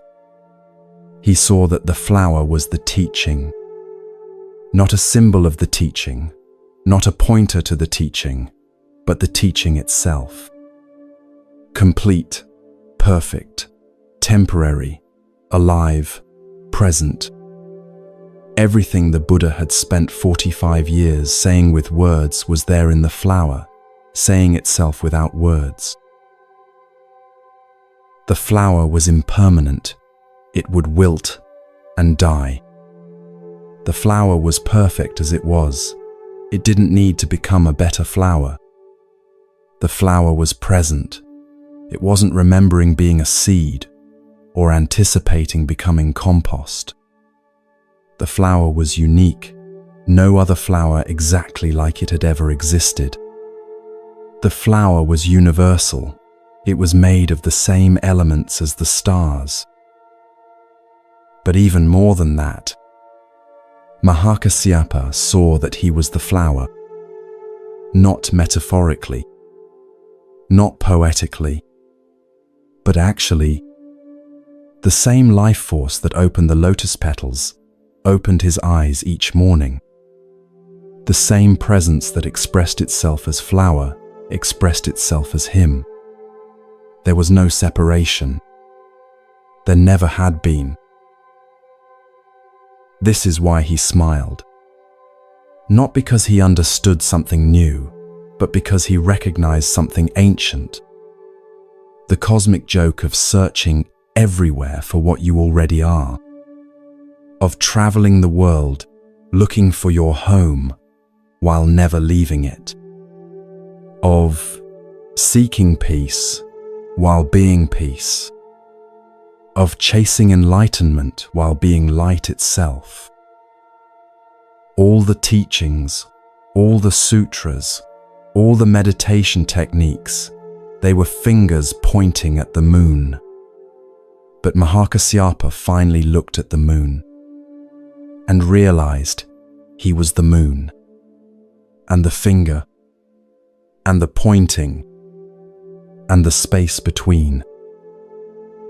You are this flower, right now, as you lie there listening. Not tomorrow when you're better. Not when you finally figure it all out. Not when your life is more together. Right now, as you are, complete and perfect in your incompleteness. All these stories tonight, the still pond, the bending bamboo, the empty cup, they were all saying the same thing. You are already what you seek. The peace you're looking for is what's looking. The love you crave is what's craving. The awareness you're trying to develop is what's aware right now. But we can't see it because we're looking too hard. Like trying to see your own eyes. Like a wave searching for water. Like space looking for roominess. What we are is so close we miss it. So simple we complicate it. So present we think it must be elsewhere. The flower in the Buddha's hand has traveled through centuries to bloom in this moment. In you. Every teacher who has ever pointed at truth was pointing at what you are. Every scripture ever written was describing your original face. Every practice ever developed was designed to help you stop practicing and just be. Can you feel it? This quiet recognition, like remembering something you never really forgot, like coming home after a long journey only to realize you never left. This is what Mahakasyapa felt. This is why he smiled. Not the smile of achievement, but the smile of remembering. You don't need to hold these teachings. They're not information to be stored.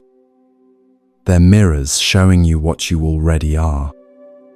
You don't need to practice being yourself. You don't need to work at being present. You don't need to strive for peace. You are presence. You are peace. You always have been. The Buddha held up a flower, and in that simple gesture, said everything. This moment, this breath, this heartbeat, this is it. This is the entire teaching. Not because it's special, but because it's real. Not because it's profound, but because it's simple. Not because it's different, but because it's exactly what is. Rest now in this recognition. You've journeyed far tonight through stories and teachings, but you haven't moved at all. You're exactly where you started, but seeing it fresh. Like cleaning ancient glass and discovering it was a window all along. You are the still pond. Thoughts may ripple your surface, but your depths remain calm. You are the bamboo. Life may bend you, but you cannot be broken. You are the empty cup, spacious enough to receive each moment fully. You are the sound of one hand, the silence that holds all noise. You are the farmer, finding that every change circles back to who you've always been. You are the second arrow that doesn't need to be shot. You are the tea ceremony happening now in each breath. You are the moon reflected in water, whole regardless of the surface. You are the silent bell ringing in the space between heartbeats. You are the empty boat, free from the burden of blame.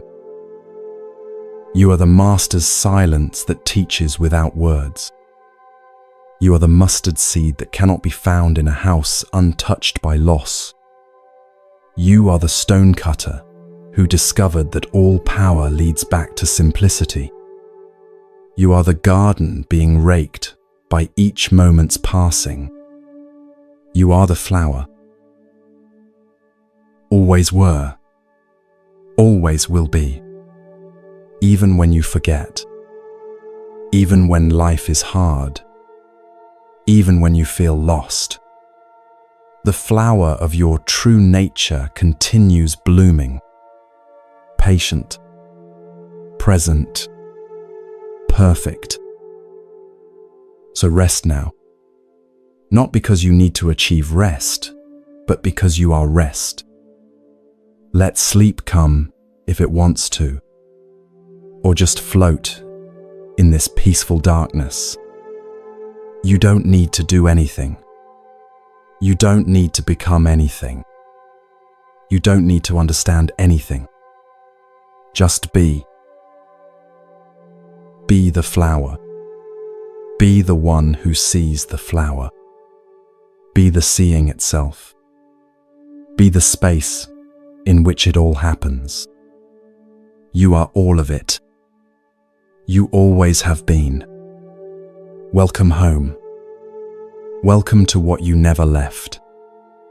Welcome to yourself. The journey that began with anxiety has ended in recognition. The seeking that started with restlessness has dissolved into being. The questions that drove you here have been answered, not with words, but with presence. You came looking for peace and discovered you are peace. You came seeking rest and found you are rest itself. Sleep now if sleep is calling, or simply rest in this sacred quiet. Tomorrow you'll wake and life will continue. There will be challenges and joys, losses and gains. But something will be different. You'll remember, even if faintly, that you are the flower. That peace isn't somewhere else. That you don't need to become something other than what you are. And in that remembering, everything changes. Not because life becomes easy, but because you stop fighting with life. Not because problems disappear, but because you stop adding problems to problems. Not because you become special, but because you realize you always were. The Buddha's flower is in your hand now. You are the Buddha's flower. Pass it on through your presence. Teach it through your being. Share it through your peace. Not with words, but with the quality of your attention. Not with effort, but with ease. Not tomorrow, but now. Always now. Go now into your rest, carrying nothing, needing nothing, being everything. The Buddha bows to the Buddha in you. The light honors the light. The peace recognizes itself. Sleep well, dear friend. You are loved. You are held. You are enough. Just as you are. Right where you are. forever and always. This is the way. This is the truth. This is the blessing